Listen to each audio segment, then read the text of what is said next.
feeling trapped by a flat world, held down by a propositional tyranny? Are words informing you, but not giving you any knowledge or wisdom? Have I got a conversation for you? This is my talk with Matthieu Pageau, and we agree about the propositional tyranny, the abstract word issue, and we talk a little bit about his new book and how it plays into his old book, The Language of Creation, which is an excellent book, and what we need to do to get out of this flat world propositional tyranny, which is to re-enchant the world through embodied participation. I hope that you enjoy this conversation as much as I enjoyed having it.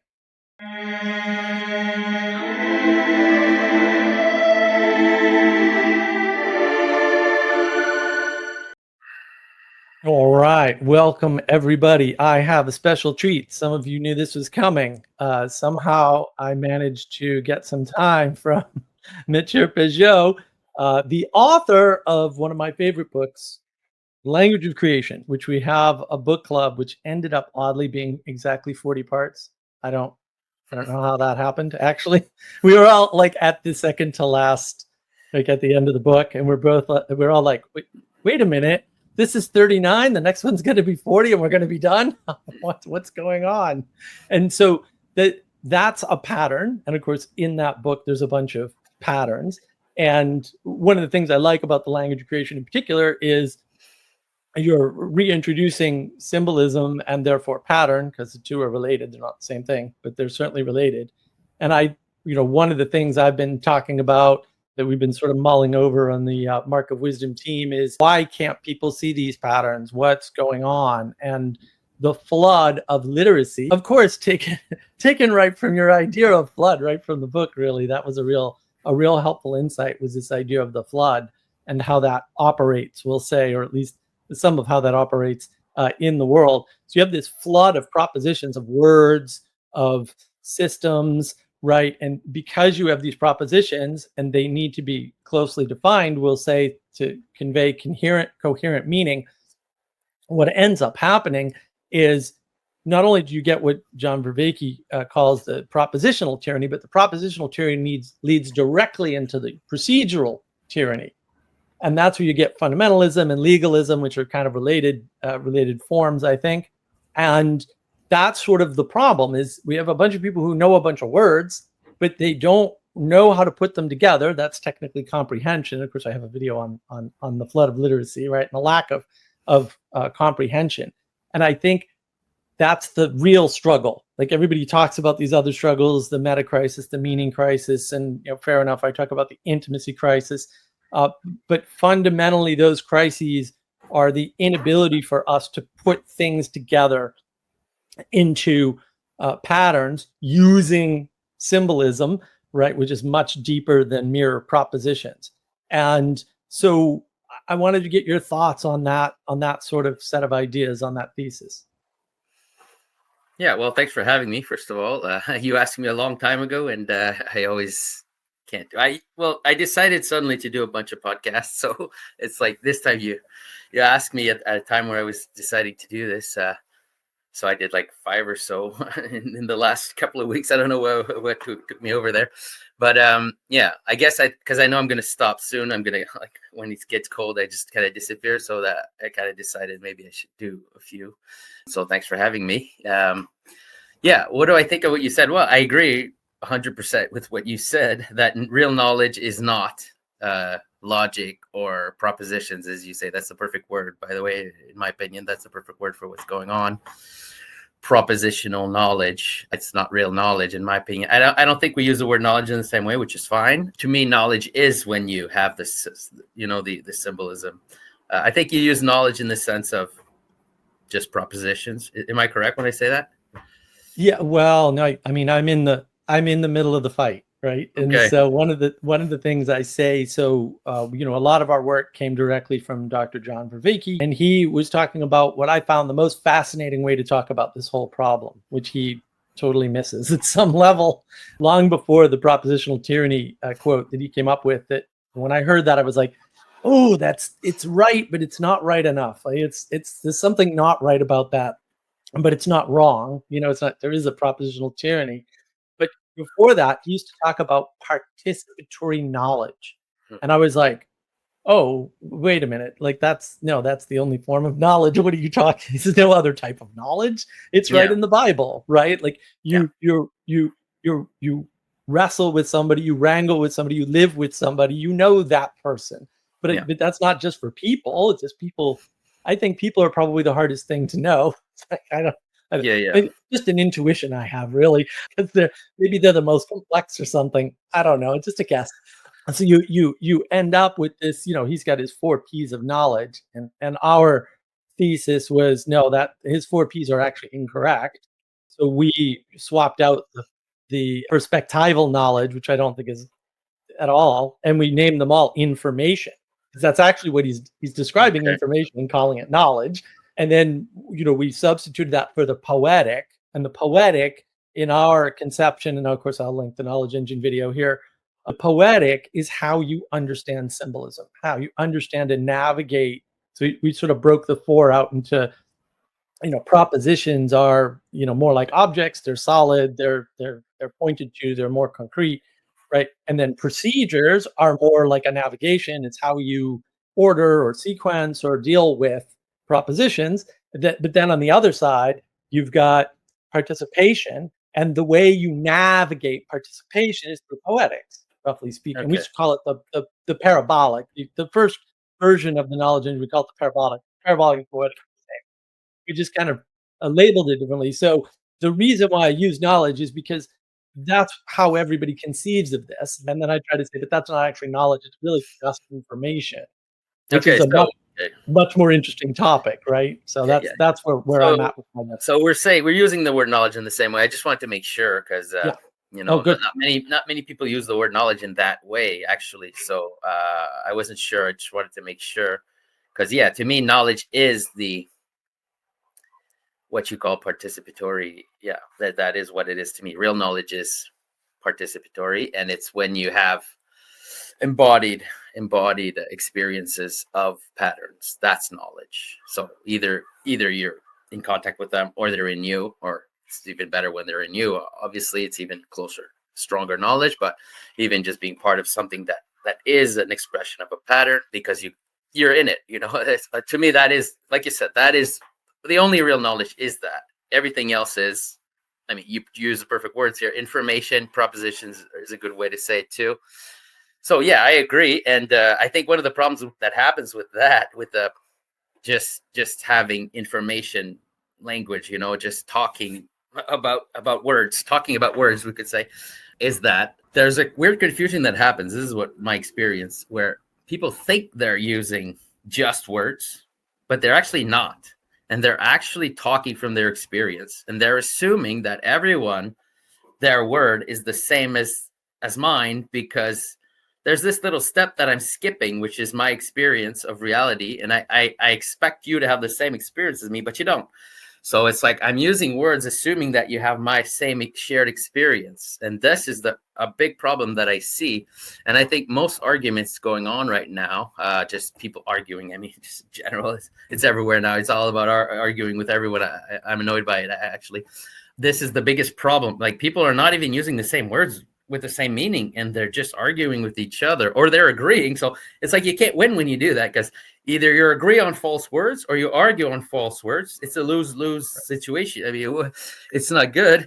So, but then if you want to use just words and you really do want to do the just information part, well, then you're like in mathematics right there. You're at a really high level of reason that not most people have, to be honest. It takes a training to do that, to actually have words and then derive things from it, and like in logical way, not just an intuitive, vague way. And not many people do have that. And there's a reason why fields as precise as mathematics are limited to things like numbers, right? Yes. Because with numbers, you can easily do this deduction type reasoning, which is real deduction, because numbers are simple things comparatively to things that are in nature, let's say. So you can use this reason. And then in other fields of science where things have been really, really defined and experimented with, such as physics, let's say, and chemistry, maybe, then you can also use this kind of deduction a little bit. I think it's a mistake still, but I mean, you could still do it in a way that it's not just people arguing on nonsense, right? You could talk about real things still. But when we talk about anything else in life or nature or in society, we use these words. We assume people have the same meaning, and they almost never do, and it ends up being a big waste of time. This is my feeling about it. Yeah, that's my, if I sum up what I think about it. I couldn't possibly agree more. I mean, I wonder if somehow like we were separated at birth. It's exactly how I think about it. Yeah, it's so clear to me. So I'm terrible at math. Like I can't multiply and divide in my head. There are very good reasons. Well, maybe not good reasons. Very stupid child reasons for that. And aren't you? But I'm into computer. Yeah, I was gonna say, aren't you? Don't you do programming? I'm a software engineer. I know but 8. You're not good at math. That's funny. No, I'm terrible at math. Okay. In my head.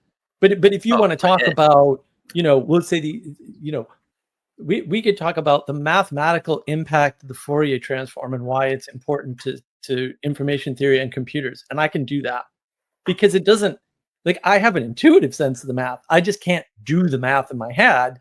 And the thing for me was, well, the computer does the math. Why do I need to do it? So it turned out to be a perfect marriage to some extent for me. Was I can't do the math in my head, but I can type it into the computer really well, and then the computer can give me the answer. Now I don't need that, but I know the conceptual part of the math, and the computer doesn't know anything about the conceptual part of the math. It has to be given. So some of what you're talking about, I sort of frame as, and I have a video about this, which of course I'll link here if I can remember, which is all about words don't contain meaning. Meaning is a function of the content of the word, which is a definition, and almost no English words have a single definition. Mm-hmm. That's a little weird, right? Plus the context of the word. And that context isn't merely other words or other words and positions in paragraphs or other sentences or paragraphs or titles of books, right? It's also experiential. And the for me, the sort of pernicious or dangerous part is people don't really understand. A good author will impart their experience with set and setting, it's called in writing, right? So they'll impart experience in set and setting or invoke common experience. And that will become part of the thing, of the context that makes the words have meaning. And that's why you can read a horror, and people usually don't do this, but you can actually lift sentences and whole paragraphs out of horror novels, right? And match them up with paragraphs and sentences in fantasy or science fiction or romance or mystery, and they're almost identical, but the meaning of those terms is very different because the context, which is part of set and setting, is part of the context setting in literature, right? The context is completely different, and so the actual words end up having a totally different impact on you, and allowing you to make different connections in the world.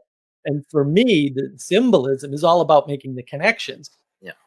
And that's one part. And so hopefully I'm not going too far. So one of the deficits of this is that if you read it and you say you ignore the subtitle cosmic symbolism in Genesis, right? You can start to interpret things, mostly the drawings, which I find most helpful, by the way, not the not all the silly propositions.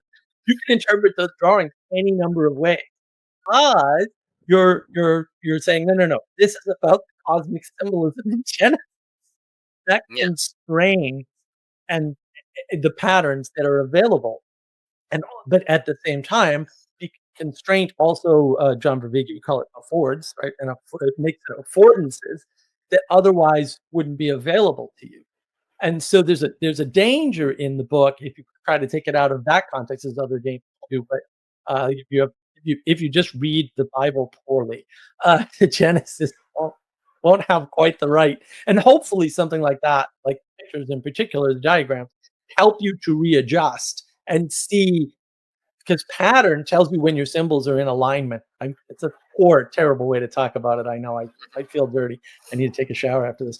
But for lack of a better way of explaining it to people who are, we'll say too secular or too mathematical or too scientific, patterns are the way you know that the symbols are in the right alignment to help you do whatever it is they're supposed to be doing at that moment, right? Hopefully, helping you closer to some spiritual goal, for example. Yeah. I agree. There's problems with the book, obviously. And it's kind of what I'm working on now. I should say, actually, I'm trying to embody more the way I understand, which is what I've been doing for about 8 years now. Well, since I wrote the book, basically. So I'm trying to find more examples, basically. Okay. And I'm trying to define some concepts, I shouldn't say define, more like discover some concepts that are important and that have a lot of examples in practical reality. So that's what I've been working on. So my next book is probably going to be a lot more embodied. Okay. So that's the best way I could say it. It's going to be a lot more embodied with simple concepts. I'm probably going to use a little bit of diagrams, but not as much. It's probably going to be, I'm not sure yet, but I'm probably going to use simple phrases, really simple sentences. I did that in the first book a little bit. Sentences like, let's say, raise the animal. I used that sentence at one point, to raise the animal. So that's going to be something I'm going to use a lot, I think, in my next book. It's going to be a lot of small sentences like that. But then I'm going to use them in many, many, many different examples in the Bible, and also just practical examples, so that these sentences become kind of what the diagrams were in the first book, but are more like a sentence. I probably am going to use a little diagram, but not as much. So it's going to be easier to communicate, maybe, because one of the problems with my first book is it's hard to communicate to somebody who hasn't read it. It's really hard. Because it's like, how do you communicate this to other people who haven't actually looked at it or read it? It's kind of almost impossible.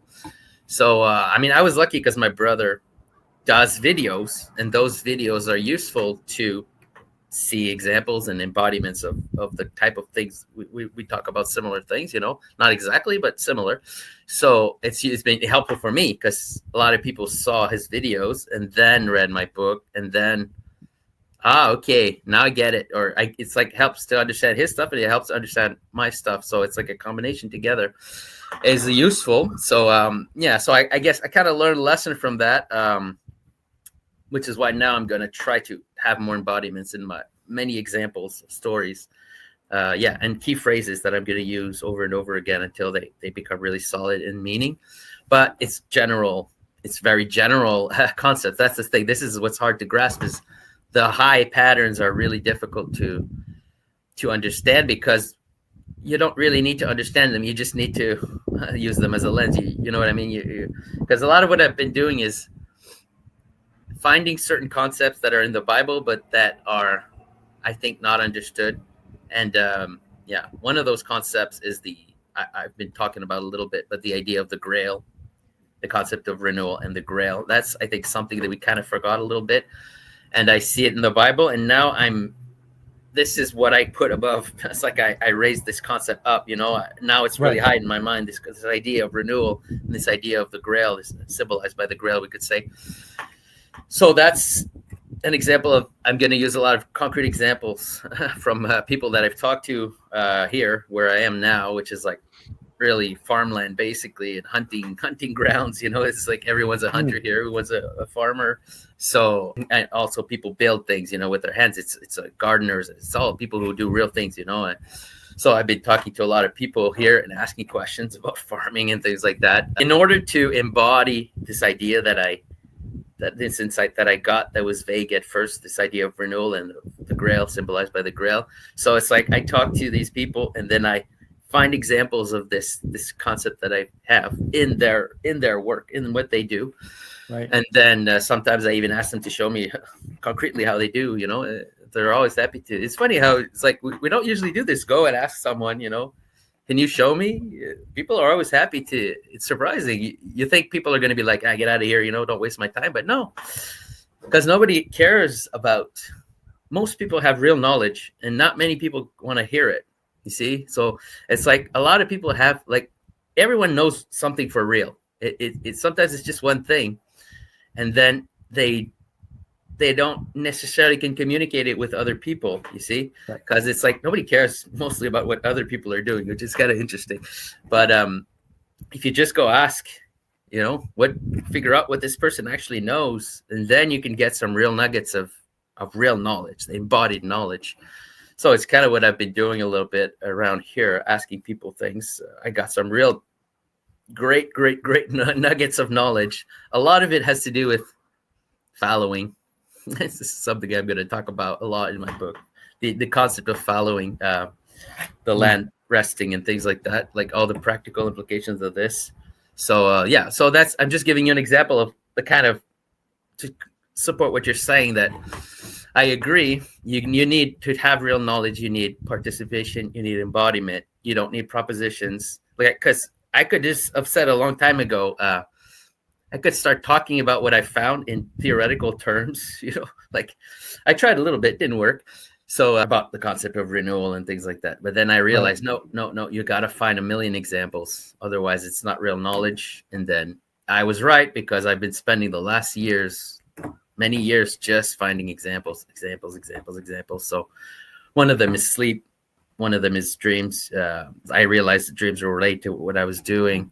So I talked to some people who do healing, like different traditional kind of medicine, because there's like weird types of medicine out there. I don't know if you're aware of this, but there's homeopathic medicine. I used to laugh at this, but not anymore. I'm not laughing at it anymore. I talked to some people who practice it, and I totally changed my mind about that. It's totally real. It's just not based on the same principles as most modern medicine. And then there's also other very strange types of medicine. Like there's this woman I met who, she just asks you, she gives you I don't even know what it is. I think it's a venom from a snake, actually. It's like a very mild, very, very mild venom. And then she asks you, what did you dream about? Like you take that during the day, and then the next day she'll ask you, what was your dream? And then you tell her your dream, and then she uses the dream to find medicine. She finds the medicine that you need through your dream. So that is absolutely strange, but I've seen it work so many times now. I can't pretend it's not real. I would have said it's just fantasy before, but now it's like when you see things happening before you, at one point you got to admit, maybe my worldview is not that's complete. Maybe I have some things missing, and this was an example. So this woman, I saw her do this many times, and I saw the results, and it's like, okay, you give venom, then the person dreams, and then the dream tells you the medicine, and then you make that medicine, and then you give it, and then it works. Okay, interesting.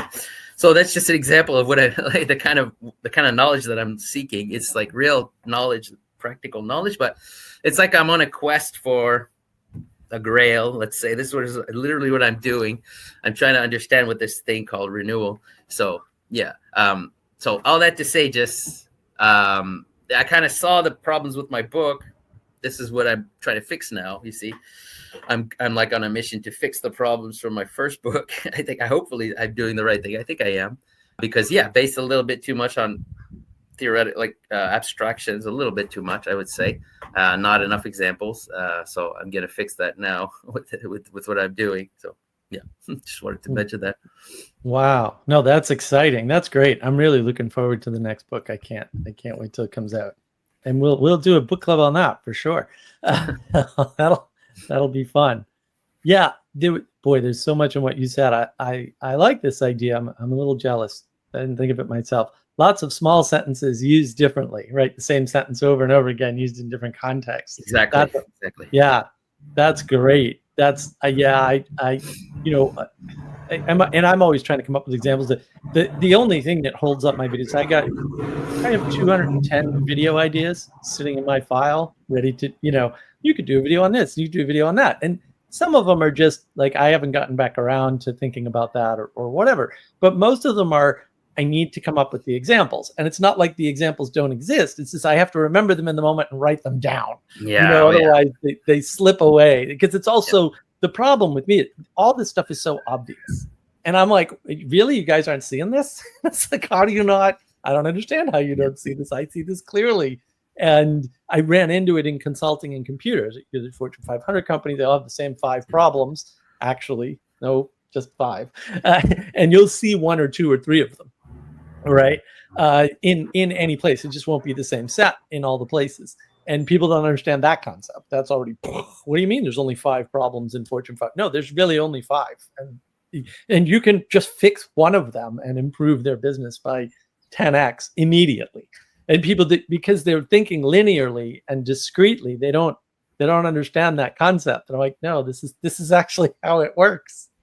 And they don't, because they don't see the thread, the pattern that ties things together, we'll say vertically. But the big talk now with like Vervaeke and those guys is vertical causality. And I'm like, it's so close to being correct that you just understood it a little bit better, right? And then they'll throw that around, but they clearly don't understand it. But when you tie it together with examples, it's like, oh, this happens here, and it happens here, and it happens here. Those are all different instances, but actually it's the same pattern. Mm-hmm. And that, trying to get that across is like really hard, especially on YouTube. And that's a lot of my videos. That's what they're about, right? Especially the ones with slides. And we've gotten an upgrade on slides because now I have somebody who can do slides, doing my slides and banners and stuff. So that helps. The visual tie-in component helps. But we don't understand that relationship because, and I think to your earlier point, that the real problem is people will throw on a word like emanation and they'll go, oh yeah, emanation and emergence. And I'm like, oh, it just, I want to scream every time someone does that. I'm like, no, that's not correct. Like, you're not taking emanation seriously enough, right? Because emanation is where everything starts. It doesn't start with emergence. The thing that, the reason why we think it starts from emergence is because that's what's closest to us that we can see and experience. But that's not where it started at all. Like, something came first before the emergence to allow things to emerge. Yeah. And that's the emanation. And that's where all the patterns come from too. So if you can't see the patterns, you can't tell, we'll say, good emergence from bad emergence. Mm-hmm. And then you end up down the rabbit hole. And I do love your brother Jonathan dearly, but my goodness, Michael Levin, that guy's a nightmare. He's like, and I've tried to engage him on Twitter over the past, I don't know, 2 years or whatever. And he just won't touch any of my very simple, small, easy, basic questions. And he won't touch them. And I'm like, well, I don't know, man. If you can't answer the easy question, then something's going on. You should be able to answer the really easy questions like, well, when you say this, how does that work? Right? Like, just tell me how it works. It shouldn't be a problem. And sometimes I have an answer and I want to see if his answer would, but he never even engages. And that's because he's carving things apart with biology and then putting them back together in random order and going, look at this cool thing. And you know, I mean, Jonathan was good. He said, have you heard of chimeras? Chimera is not good, right? And I think he said it like 3 times. And clearly Vervaeke and Levin were not understanding. Like, no, there are bad patterns, and you could accidentally create a very bad pattern that could cause a huge problem. And so you may think that you understand emanation and emergence, but emergence is extremely dangerous if you're not tethering it or orienting it, my big word, orienting it to something higher. If you're just trying to emerge things over and over again to see what you get, like, you're going to create a monster. Like, technically, like, even in pure secular language, you're going to create a bad thing, and that thing could have effects that you can't even imagine. I mean, this is the whole Jordan Peterson mixing anthrax and Ebola. That's a perfectly, quote, valid scientific endeavor, right? It's just unethical, immoral, bad, wrong, and evil. So don't do that. But science can't do the ought. So it can't tell you, yeah, don't mix Ebola and anthrax, you lunatic. Like, you can't, there's no mechanism, there's no feedback mechanism on the moral and ethical side to tell you why you should never do that, even though technically you might be able to, right? Yeah, no. Yeah, it's also, don't get me started on all this hybrid stuff, because to me, these are obvious signs of some kind of apocalypse. I'll be honest with you.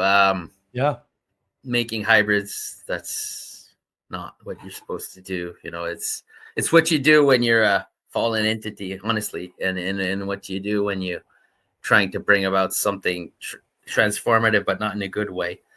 That's my simple opinion on that. I think it's pretty obvious. I think a lot of what's going on right now is obviously bad. I don't even know why I would have to say so. Honestly, it's like so obvious to me that what's going on right now is kind of not going to end well. Yeah, it's not going to end well. So, and I don't trust the institutions right now. I just I don't even try to listen to what they're saying anymore. I just see a bunch of lies and there's lots of shell games going on. It's like we say this and then we put it in somebody else's mouth and then we switch it around a little bit until you forget about it and then we just move on to something else.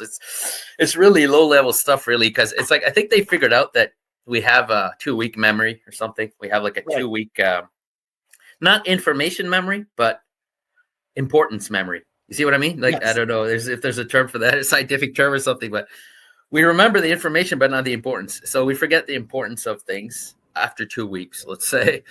And then so they could play around with that. And they do all the time. It's all I see is that. All I see is words being used in a certain way. And then after that, we kind of change the context. This is what I mean by a shell game. We change the context now.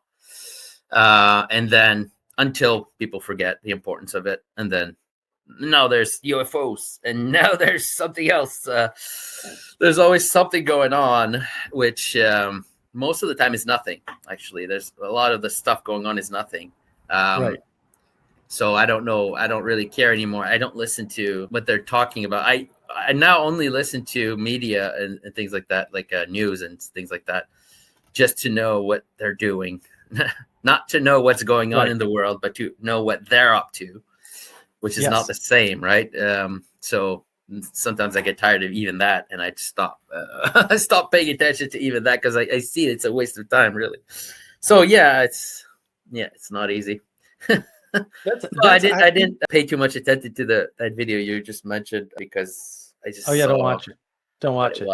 It'll make you cry. It was horrible. But there's a lot of patterns in the. I thought I'm not 100% never going to do this, but I thought about, man, I should do one of my critique videos on this because there's a lot to critique in that video. There's a lot of shenanigans going on. And I don't think people are hearing, but I like what you said about maybe the memory of information is not what's being manipulated so much. And I had never thought about that, but the memory of importance and importance. Like, I think what Dr. Vervaeke would say is that's your relevance realization. Now I've got major problems with some of his ideas of relevance realization, but actually I like the term. We use it all the time.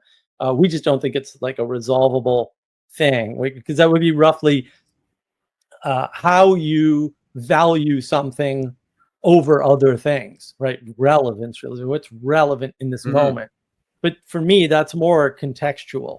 And one of the things that I'm, I've got to say, totally cursed with at this point, because my goodness, is I tend to run across things randomly, completely just like stuff that I would never normally expect to have happen or counter for no reason, like flipping through the channels and I stop on CNN, and who likes CNN? They're terrible. They've always been terrible. And like, I just catch this snippet of something and I'm like, oh, that's interesting. And then I just merrily on my way, and 6 months later, it becomes completely relevant. And I go, wait a minute, this guy said this thing and that links to all, right? And I have no idea why that happens, but I do that with all kinds of things people tell me. I do it all the time. I have no idea how, and I don't like it because it shows me a bunch of things that I'm just like, I don't want to know about this. Like, what I was happy or stupid. What's why is this happening? And I think that's an interesting way to think about it. I'll have to consider that more. I think that Levin conversation too, and they all do this. This is the funny part, like the pattern of these people who talk the sciencey talk with the ecumenical-ish people, right? The religious-y people that will talk to them. They all have these same sorts of patterns that they fall into that people don't see because we're not good at memorizing patterns anymore. So maybe there's a pattern memory, an information memory, and an importance memory. I don't know. That's an interesting way to think about it, though. That's really that's gonna bug me for about a month or two till I figure it out. So I think they don't see contradiction. Like, these people will say something and contradict themselves the next sentence they speak, or write. Like, I just read an article recently that was just so full of nonsense. It drove me nuts because I actually do know how to write, and this person clearly does not know how to write and probably shouldn't be allowed to publish anything in any form on any medium ever. 3 2-sentence paragraphs in a row, and I nearly had an aneurysm. I'm like, you can't write 2-sentence paragraphs. Like, what are you doing? A paragraph has a structure and a form, and if you violate that, you're not conveying useful information anymore. You're confusing people and mixing things up and giving them an emotional response that they'll probably see as favorable just because we favor novelty, right? For no good reason. Like, I don't necessarily favor novelty. I'd rather wake up and eat the same thing every morning than have something new every morning to eat like that. That's the conservative side of me, we'll say, is like, I prefer things to be regular and predictable. And this ties back into your idea, which I think is the most important thing to talk about, actually, which is this renewal. Because everybody wants a revolution. They want to tear something down. They want to take the wealth away from the wealthy people and give it to the not wealthy people, which, we know what that experiment looks like. It's been done so many times throughout history. It's so well documented. This is a bad idea. Right? They always want to make things not the way they are. But what you should want to do is revive or renew the things that worked in the past, because it's not like the structure of academia has changed, we'll say, that much, right? Like, it could be brought back to its glory days if we wanted to do that and we focused on renewal. Instead of, for all I love Jordan Peterson, his Peterson Academy, I'm like, no, you don't remake learning or higher education in the new medium of the internet. I'm like an old school, like, I know this technology at the bit level for real. This is not the right idea, right? Like, you do not, because you have to carve everything up. You have to package it into formats that reduce down to ones and zeros. And then you have to, transmit it through any number of mechanisms, all of which can be different, right? And then unpack it on the other side. And, like, that's a kind of a long and complicated process. And it's a miracle, actually, that we have the internet, like, that we can do this with computers. It's amazing. But you have to dissect it. And what are you cutting? What are you losing in the dissection, right? Because what I think he should be doing is something like, no, we are going to get rid of the university system the way it is now by replacing the people, not the structure. We're going to keep the buildings. We're going to keep we have a dean, we have a college. Right? We're going to go back to the college university model instead of making everything a university, which is a huge mistake. And we're going to slot people into colleges, and some colleges will have trades, right? Because we used to have all this. Like, it wasn't that long ago. I remember it in my lifetime. And then it's all changed into, everybody takes liberal arts, whatever that means, this week, because that's changed a million times, because nobody went in and revivified it, said, no, we have the right formula here. We have something that works. We need to preserve it. But preservation requires effort, because entropy exists. So if we're not constantly renewing it, it's just going to get worse and worse and worse. And finally, it's going to collapse from corruption. But if it collapses from corruption or revolution, it still collapses. I would rather keep the good things, through renewal, rather than letting them all, like, collapse because we forgot the importance of them, right? Like, there's a place for the ivory tower. I have a video about, the fall of academia, basically. And some of the things you lose when you lose academia, like, and now all of a sudden you've got all these academics who think very academically, and I'm a big fan. I grew up in Boston. There were 30 colleges and universities within 10 miles, right? I'm super familiar with that environment. But, like, you don't want those guys out in the general population. Because a lot of them have really crazy ideas that are really bad. And it's just, when you're in the university and the university's mediating all that, no one sees it and no one tries to follow it. No one tries to mimic it. But when they're out in the open on the internet, people try to follow in their footsteps. And Peterson in particular right now, there's a bunch of people trying to do what they think or what they saw Peterson do. And they're so far off base with not with what happened, but with what Peterson's actually doing, I would say. And some of it's good, and we'll say most of it's good, and some of it is not, like Peterson Academy is not so good. So I think that's part of the problem. We don't have renewal and revival, and we're not constantly engaging in that renewal and revival at all layers, right? Like you have to do it in your life. Sleep is one way, right? Yeah. And dreams, but also like you got to take your family out to vacation every once in a while, right? Like you have to go on vacation, but you don't want to be on vacation all the time because then it's domicide, you break apart. So and then at the we'll say the governance level, like you need to have new people elected into your state government, right? Constantly. You can't keep the same people there because of entropy, right? And then, maybe you make some minor tweaks and changes to some of the structure because the world changes, or technology gets updated and that affects everybody, and now you have to, but you need to revivify the principles behind the laws and not just make new laws, which I think is one of the problems that we're running into.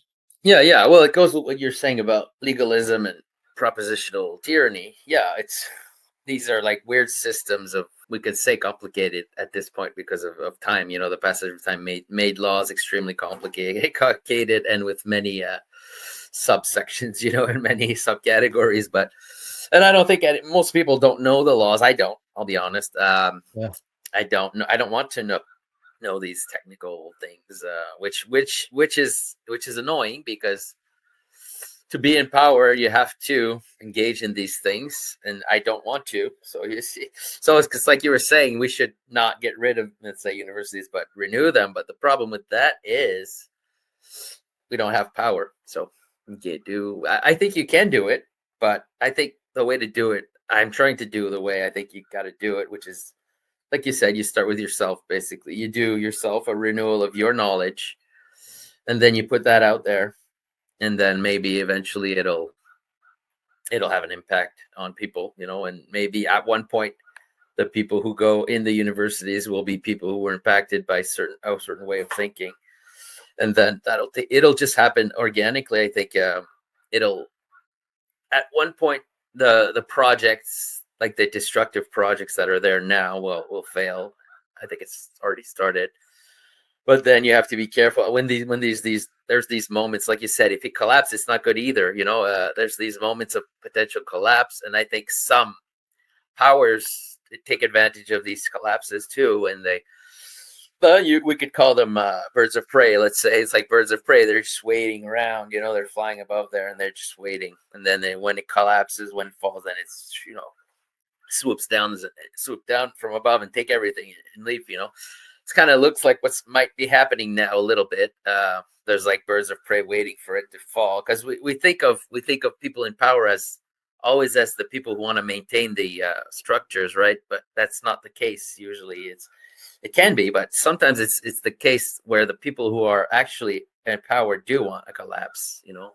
That also happens because it's kind of naturally, we might think that there's the revolutionaries that come from the people, and then there's the people in power.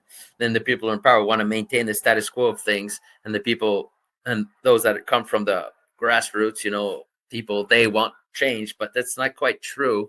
Sometimes there's really high elite people who want the collapse too, and can cause it too for their own benefit, because they're just waiting to take it all for themselves. I think we're in that situation now. Actually, it's kind of obvious to me. But what can we do? That's always the question, though. What can we do? I don't know. The only thing I think we can do is, well, what I'm doing anyway for myself is just to go back to reality. I keep saying that over and over again, but it's like, go back to reality. Foods doesn't come from the supermarket; it comes from the ground. Things like that. It sounds so dumb, but it's because your mind changes when you see reality a little bit. It's like things come from the work of people. It doesn't come from. That's one of the problems with the internet. It created this big giant superstructure And this thing is not connected to reality as much as it should be. It's like, I don't even know. It made it so that a bunch of people are living in this world, this kind of virtual world. We could say that's what it is, literally. Kind of like a little bit like the Matrix. Basically, it's like this virtual world where people are now living in it. They're in it always, and because they get successful on it. You see what I'm saying? It's a place to be successful. It works.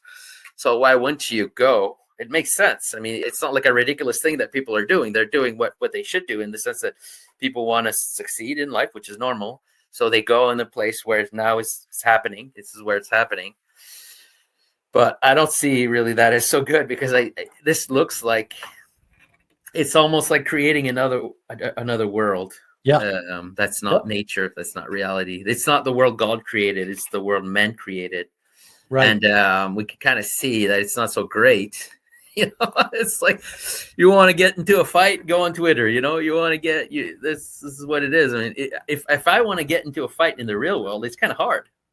It's going to be hard to get into a real fight. I'm going to have to go around, find some drunk guy or something, go to a bar maybe, that's where I can get into a fight. Otherwise, how do I get into a fight in the real world? Even a verbal fight, even that, it's like, doesn't really happen that much. You talk to someone, you don't get into an argument all the time, But if you want to get into a fight, go on the internet. There you go. Boom. You can have 1,000 fights in a day if you want. Because there's something wrong with it. There's something missing in that space. There's something. Well, I think what's missing is reality. That's what's missing, really. Yeah. It's this weird ethereal thing where nothing matters and everything matters at the same time. And it's like, at the same time. Yeah. This event happens and now everyone's talking about it. Okay, how do they say that? It's trending. Yeah, it's trending. Okay. Yeah. Next week it won't be. So why should I care? But you see, if you want to enter into that space, then you do have to care. You do have to care. So then you have to talk about what's trending. If you want to, let's say, be seen, or let's say successful in the space of the internet, you got to play the game of the trending. I'm not even judging it. I'm just describing this thing happening, and it's not so great. So I think there's some manipulation going on too by the powers that be. There's some manipulation of using this idea of trending and using this idea of viral. It's not really viral when it happens on a platform controlled by algorithms and people. It's not viral. They decide what's viral, because it's a nice, interesting way to make people think that it comes from us, comes from the people. When something goes viral, this is why they called it like that, viral, because it means it's not part of the system. If it's viral, then it's not the system. That's right. But I disagree. It is the system. It's making things go viral on purpose, and to give the impression that this is organic. Most of the time, it's not. I'm sure there are some real viral things that happen on the internet. I'm sure it does happen, but there's also manipulation of this concept of viral and this concept of trending. And I think I see a lot of that going on right now. So it's like, you got to put your feet on the ground. Sometimes, you got to get away from this nonsense. Otherwise, you get manipulated by all these systems. I'm not sure what it's leading to, but I see there's lots of manipulations going on. So that's because it goes with your propositional thing. It's all about information, not connected to reality.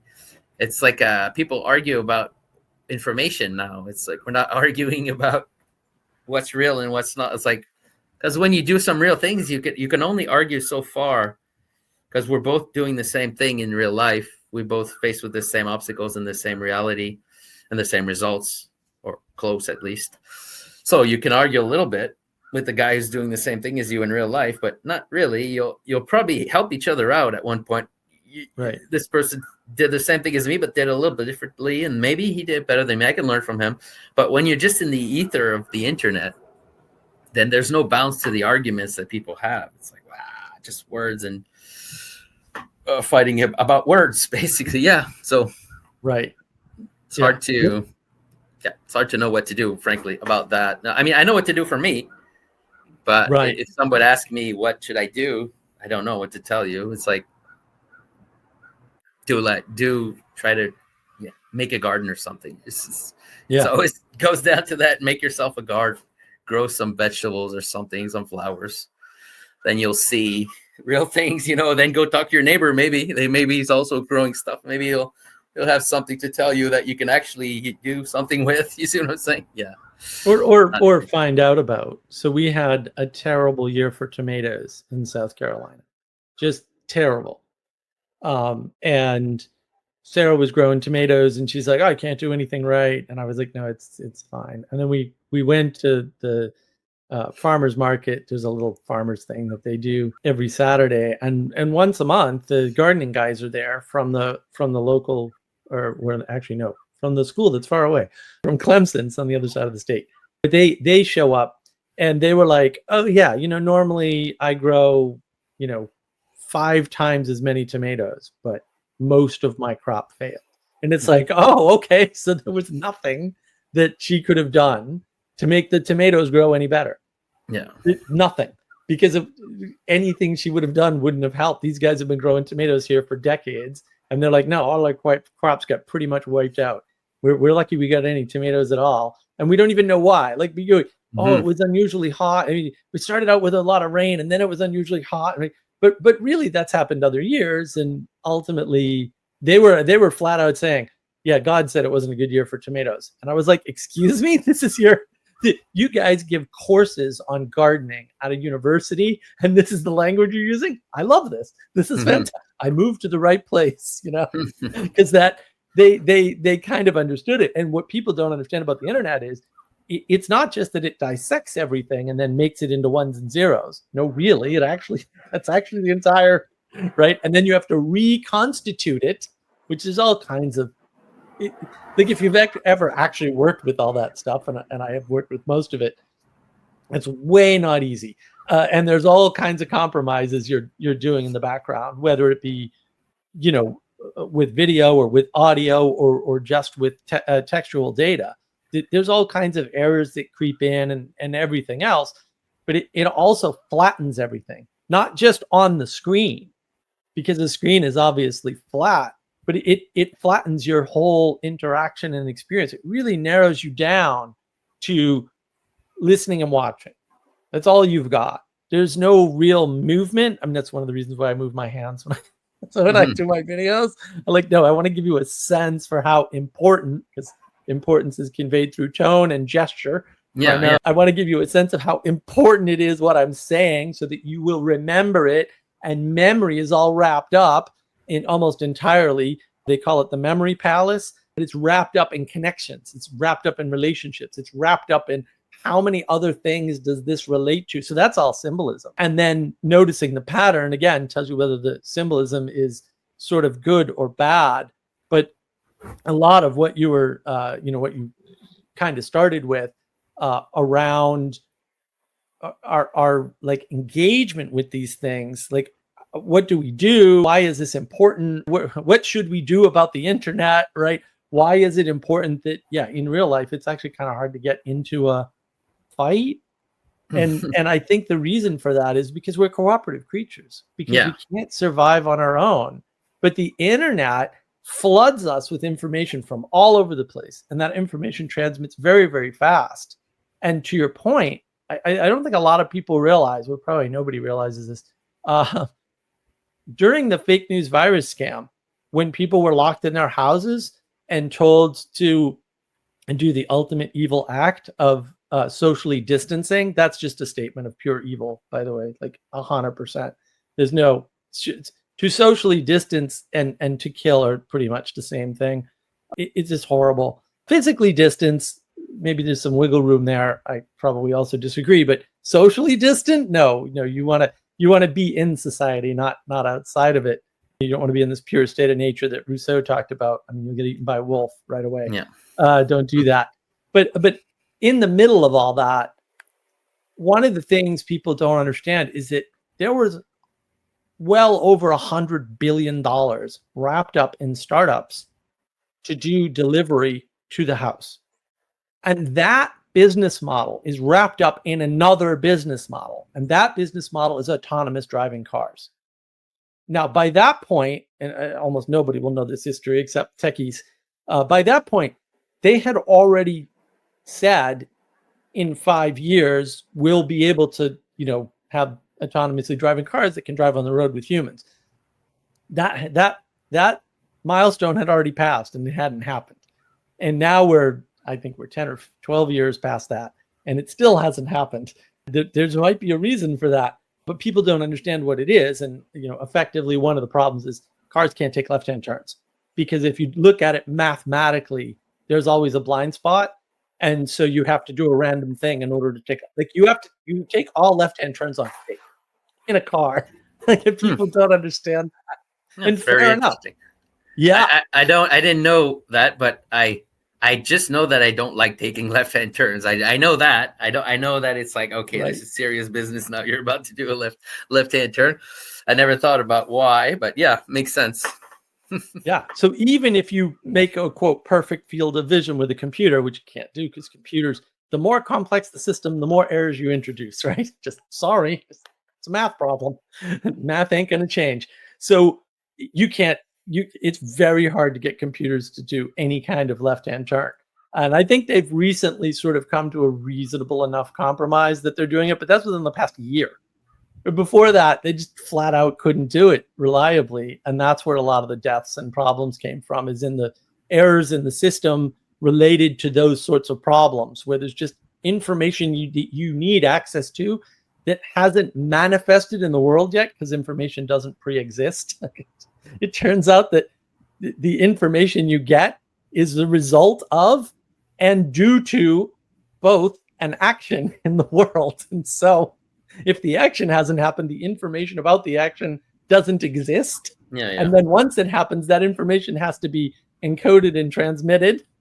And the encoding and transmission problem, people don't appreciate that, right? In philosophy, they sort of recapitulate it as, well, our senses are imperfect and therefore we can't know reality. And people do that all the time. And every time they do that, I go, it sounds like a you problem and not a me problem or a we problem. Sounds like you're struggling knowing reality. And I go outside. Earlier today, I've been messing with the lighting. Hopefully my lighting's much better today than it ever has been, because I have my esteemed special guest here. So I went outside, and there's four butterflies, like, just flitting around the flowers by the house. And I was just like, that's amazing. Like, how are there 4 butterflies? You never see. And then there's 3 more before I get to the shed, and I'm only walking like 60 feet. I'm not walking through a field. And there's just butterflies everywhere. And I'm like, wow, this is amazing. And so it's like, why no reality? Reality is the butterflies and the dragonflies and the flowers and the pond that I have and the trees and like, I could just go on about reality. I can talk about reality all day. It's really not that hard. And these guys are going, we can't really know reality. And I'm like, I will pray for you, sir. Please don't say we, though, because that's incorrect. Like, that sounds like a you problem. I have no problem knowing. I suspect you don't have any problem knowing reality either, right? No, because I don't want. Yeah, it's kind of like what you were saying before. It depends on what you mean by know. By knowing something, if knowing something means I know every single aspect of everything, which doesn't even make any sense anyway, then yeah, I don't know reality. Doesn't mean anything. It's like my mind doesn't have to contain the position of everything, let's say, that's on the table in front of me right now, in order for me to know it. You see, so yeah, I know reality. I know the important things. That's really what it's all about. But that is reality. So that the important things are what reality is. Reality is not the position of my keys on the counter here. Position of that precisely. That's not reality. It's not important. So it's not reality. So we have to think like that. Otherwise, it's meaningless. It's meaningless. Well, I think this just comes from the. Where does this come from? This idea? It's kind of a computer way of thinking. Because you were saying before, when you do computer, you have to translate it and then retranslate it, or encode it and then. But it's kind of the same thing, just in general. Even as a simpler example, to say the computer has to remember everything. So let's say you make a matrix. You make the matrix. Okay. So somewhere there needs to be the position of this cup on this virtual cup on this virtual table. But in reality, there's no such thing. Nobody knows the position of the cup on that table. It's not somewhere in the air. It's nowhere. There's not the centralized thing that knows everything of the position of things, you see. But when you think in terms of computer, then yeah, the computer does have to know the position of this virtual cup on this virtual table. So it's like, I guess the computer made us thinking it wrongly about the universe or something. I don't know if that's what's happening, but it's like we already act like we're in the Matrix. Yeah. It's like you don't have to know certain things. That's not how reality works. You don't. Only important things are to be known. Everything else is not reality. Because why do I need to know the precise position? Even if it's not precise, it's like, yeah, I think I'm starting to think it has something to do with the computer. Why people have a weird way perception of reality. It's like video games or something. You think like you're in a video game, and then you can know the code behind the thing that you see. So like, as if we're all like hackers in a video game, and we're trying to find the loopholes of the programming, but there's no programming. It's like this thing on the table. There's not a programming behind it. It's there. It's not. There's no trick to it. Yeah, there's nothing. If that makes sense. Yeah, if that makes sense, what I'm saying. It's deep. You can understand the meaning of things, but that's not the same in the same category at all. It's not a secret thing behind the things. It's actually what's right in your face, and you can't see the simple, obvious truths that are right in your face. That's what you can't see. Yeah. By the way, about that, this is something I never talked about before, but I think I should mention this thing. One of the things that made me interested in symbolism in the first place was, well, not in the first place, later. Let's say I started interested in symbolism with René Guénon, which is a well-known author that talks about symbolism. But then later, he's a little too mathematical for my taste now. He's a little too abstract. But later, I got interested. I followed a class in, what's it called? Art therapy. Do you know what that is? Art therapy. Yeah. And then this kind of helped me, because in that class, I kind of learned I learned that the meaning of things is right in your face. It's like by doing examples, of art therapy. It's like there's this thing in this drawing that you made, let's say, because that's how it was done. You make a drawing, and then you kind of analyze the drawing. It's like a kind of a therapeutic thing. And then this drawing has an obvious meaning that you put into it, but you can't see it. But it's not like a thing that you need to decode, like a secret code. No. It's a thing that's right in your face, but you can't see for some reason. This obvious thing. And then once you see it, you're like, whoa, it's almost scary. Like, I just made this picture, and without knowing it, I put this meaning into it of what's going on right now, what's bothering me, or what's like just what I'm struggling with, let's say. And I put this in this picture without knowing it. And now in order to see it, I have to make this whole big deal. Like, I have to think about it for a long time. This is kind of where I got the idea of rumination, one of the places. Anyway, you got to turn around it for a long time. And then at one point you you just suddenly see the obvious. In the picture, you see the obvious thing that you put without knowing it.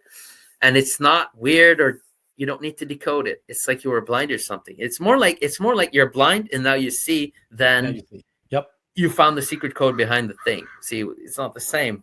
It's like it actually is obvious and you can't see it. The problem is not that it's encoded in some secret language. Kind of, we're talking about Dan Brown before we started recording, right? What's the book called?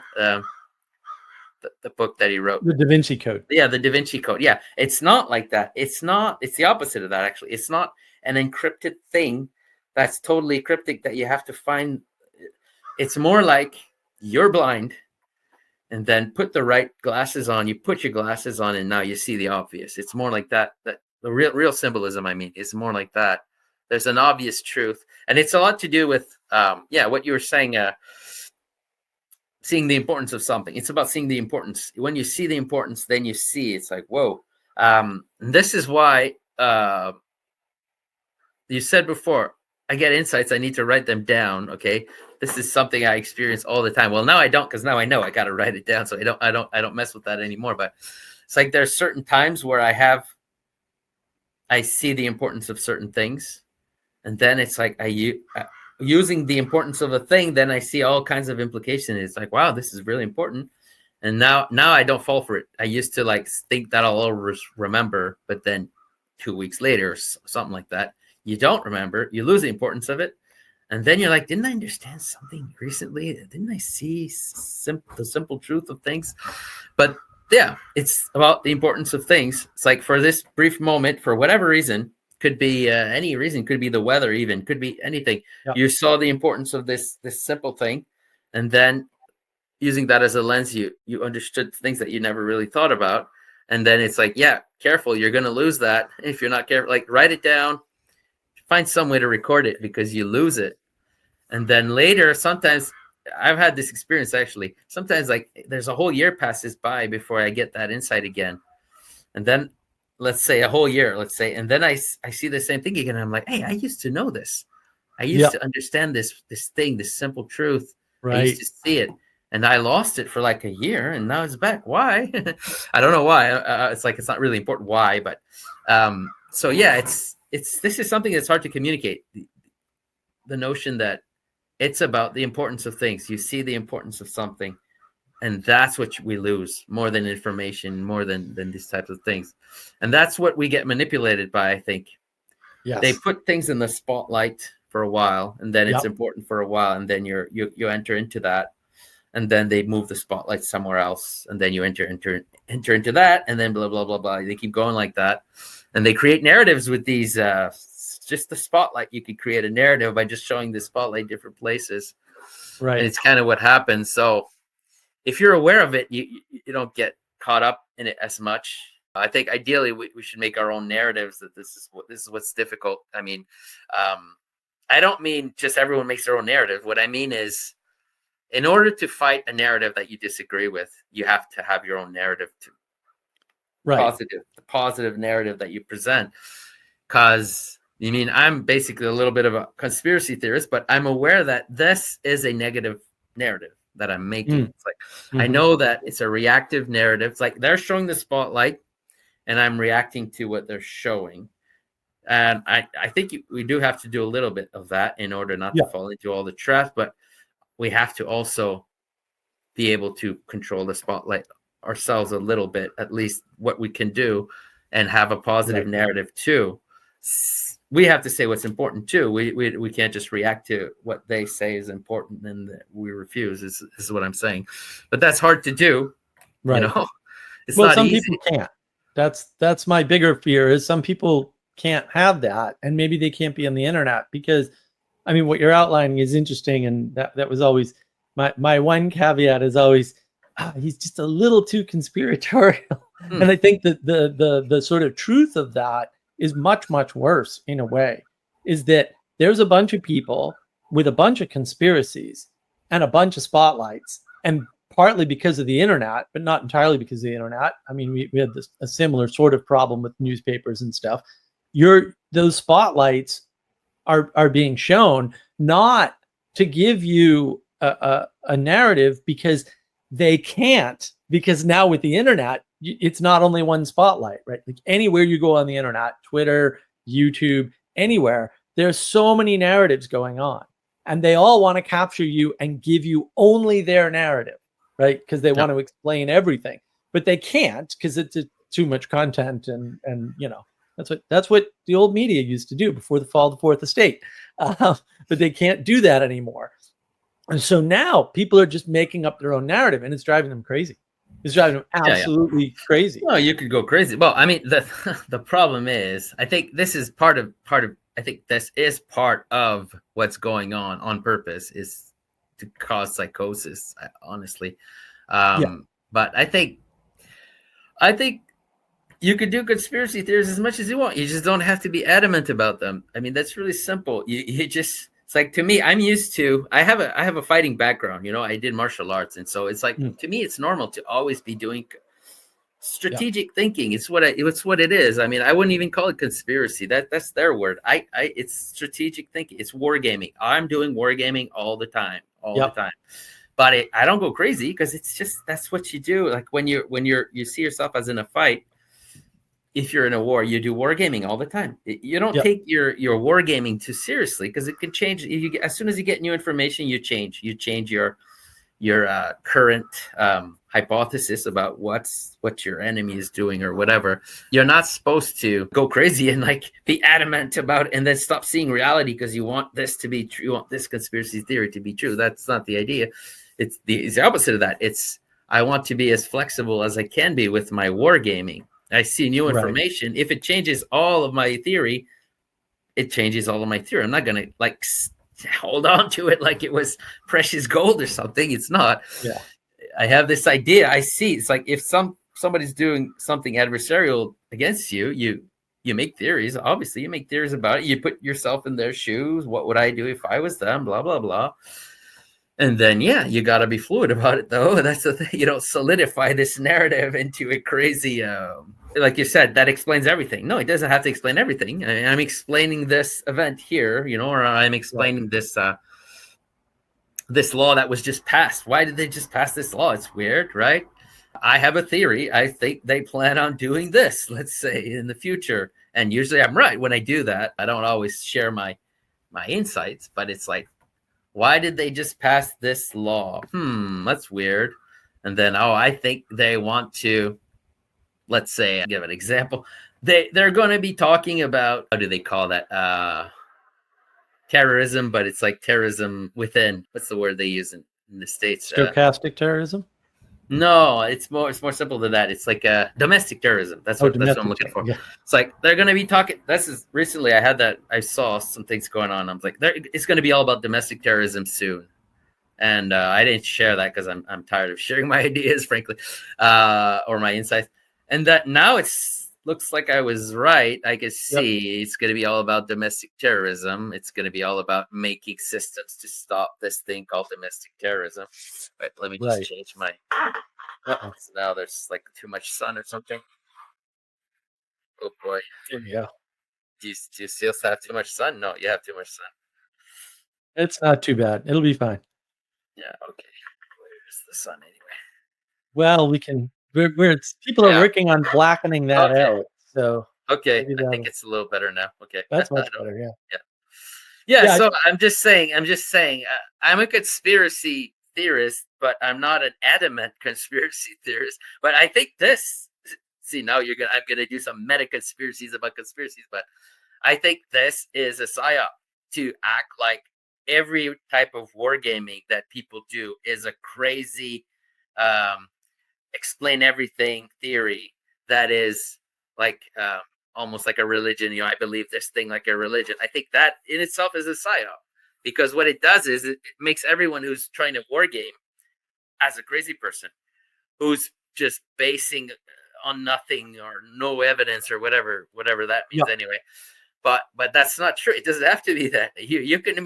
I have many conspiracy theories in my mind floating around. It's not like I have one. I have many, and they're in competition. And sometimes one of them is like, I make more sense, and another one is later new things happen, and there's like, oh, this is a better theory, See, that's what I think is a healthy thing to do. It's the war. I mean, we all have this part of our mind, I think, like a fighting. We have like a social mind and a war mind, and then not everyone exercises this one, but if you've done fighting in your life in any capacity, you have this mind. You develop this, like if you're working in law enforcement, or if you're a soldier. I mean, this mind called I don't know what it's called in science or whatever, but it's like this war gaming mind. You develop it more, and it just becomes natural for you to think like that, to think in terms of strategically. It's not about truth anymore. It's about strategy, which is kind of different.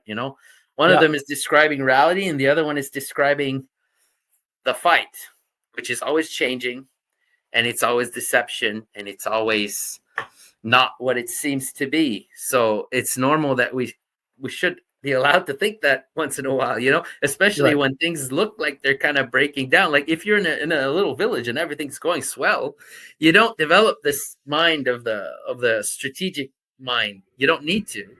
You're in a social environment. Everything's good. We don't have enemies. But as soon as, let's say, marauders come and try to steal your stuff, then your mind changes. It's like it flips from the social aspect or the civilizational mind to the fighting mind. And then you start seeing all the weaknesses of your town, and then you start thinking, oh, maybe we should hide some stuff, or maybe we should have some outposts. And you see what I mean? It's like two different kinds of minds, and I think it's being demonized. The other mind is being demonized. I think is part of what's happening. We have to not lose that mind, obviously. But what's funny is this mind of the strategic mind is being wasted on Twitter. That's what I was saying before. It's like people are getting into fights, but they're not real fights. They're fake fights. Like, don't waste that thinking, way of thinking strategically on crap. Use it in a useful way when you actually are being, or you feel like you actually are being attacked in some way, or somebody's trying to lead you somewhere you don't want. So if someone's trying to trick you and lead you to somewhere where they're not being open about it or straightforward about it, then you should start thinking with conspiracies. I mean, that's what it is. It's just so obvious. And then if you're wrong, then you go back to the normal thinking. You don't want to stay stuck here, but you don't want to stay stuck here either. So, that's how I see it. Well, but so for me, a lot of that, those just side effects. So if you take tech bros in Silicon Valley, I've been in tech for my whole life. They're not terribly sociable people, right? Engineers, especially computer engineers, but most engineers are just not very sociable people. They have a hard time socializing with people who aren't other engineers, usually in their field too. Like engineers who do mechanical engineering don't get along well with computer engineers in general anyway, even though they're both engineers and they're very similar mindsets. And the problem is, now they've got this idea, and maybe there's, $2 billion wrapped up in their company implementing this idea of delivery to the home so that people don't have to leave their homes and they don't have to interact with other people. So to them, that's two wins, right? Oh, people who don't like to interact with other people, well, it just turns out to be a vanishingly small percentage of population. And we can deliver it to their homes so they don't have to be inconvenienced of leaving their houses. Okay, that sounds good. So then they fall into this opportunity that is the fake news virus scam, where there's a lot of fake news about a virus and there's a lot of scams. And everyone's scamming you for a different reason. But the net effect, the pattern, is that we all turn into NPCs stuck in our houses, not allowed to go outside without masks, and encouraged to socially distance. And there's all these people supporting that. And you kind of saw that if you were paying super close attention. There were a bunch of people objecting to, we'll say, other people's ideas of what to do about this problem of everyone being stuck at home. Like, because some people were like, oh, children aren't going to learn right. Well, that turned out to be correct. It's sort of obvious, but whatever. If you didn't see that coming, you should probably take on a different aspect in the world. If you didn't see that coming, there's a lot of stuff you're missing. Other people were like, oh, well, now we can't throw parties. And I really like to throw parties and have people over. It's like, I just wanted groceries delivered to my house without talking to somebody. I didn't want to not be able to see anybody, right? And so they didn't understand the pattern that they were caught up in. And so that pattern has certain way of playing out. It has certain restrictions. And then once you start that pattern going, you're kind of trapped in it. And one of the things in my martial arts training that I got was, in order to advance in belts, you need to learn forms. And I was like, why are we learning forms? And like, there aren't 10 guys here. I have to imagine 10 guys in different positions and they're not moving. And what good is this? Right. But it just turns out that when you learn the forms and you do them well, and there's timing involved. It's not just the moves and how well you do the moves. It's also the timing of how you go from fighting with the first imaginary guy to fighting with the second imaginary guy, etc., and how long it takes at each, even though the movements are the same. You're supposed to do them at a certain speed, and it's actually rather slow. It's not at the speed of an actual altercation for a reason. You're supposed to get your form, which is not just the thing that you're doing, but it's also all the pieces correct. And that gives you what we call a grounding. That's how we refer to it. That gives you the grounding and the contrast so that when you go and you do sparring, because I was big at sparring, you can spar better. And how that works and all that, I mean, we could go into a dozen different scientific explanations. They're all wrong and worthless. It doesn't matter how it works. It matters that you can do that and it will work for you. Like, that's way more important. And so we don't see like that those patterns are connected, right? There's a form developed over thousands of years. It trains you for certain things and grounds you physically in your martial arts practice. And then because you have that grounding, when you go into combat or altercation or conflict or whatever, that gives you a way to see what to do next. It won't be what's in the form. The forms are silly, actually, a lot of them. Like I said, the people aren't moving. You're fighting one guy at a time. They're in different positions. So you've got to move around magically. You got to know where to move. You have to imagine. It's all imaginary, too. It was really interesting learning forms, because it's like, what do you mean I have to go in like a J? Like, what are you talking? I don't walk in a J. Like, what do you, right? And then you learn to do it and you're like, oh, I see why I need to know how to do this. And then when you get into an altercation, now you can just fight better. You just fight better. And that's because you have embodied a pattern. Yeah. And that's now a reference pattern for you. And now you know how to take the components of that pattern, add other components that aren't even in that pattern, because you learn a bunch of other things, we'll say independent of the forms. And then you can put those together into your own. It's a dance, ultimately. Forms are just forms of dancing, ultimately, with strange moves with your hands, where you're actually karate chopping and punching and kicking.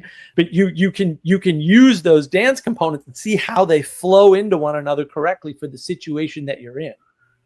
And if you can do that, then you can recognize bad patterns. You can go, oh, wait a minute, this mask thing, we'll say the science on masks, which was well established before the fake news virus scam, which is masks are actually bad for you.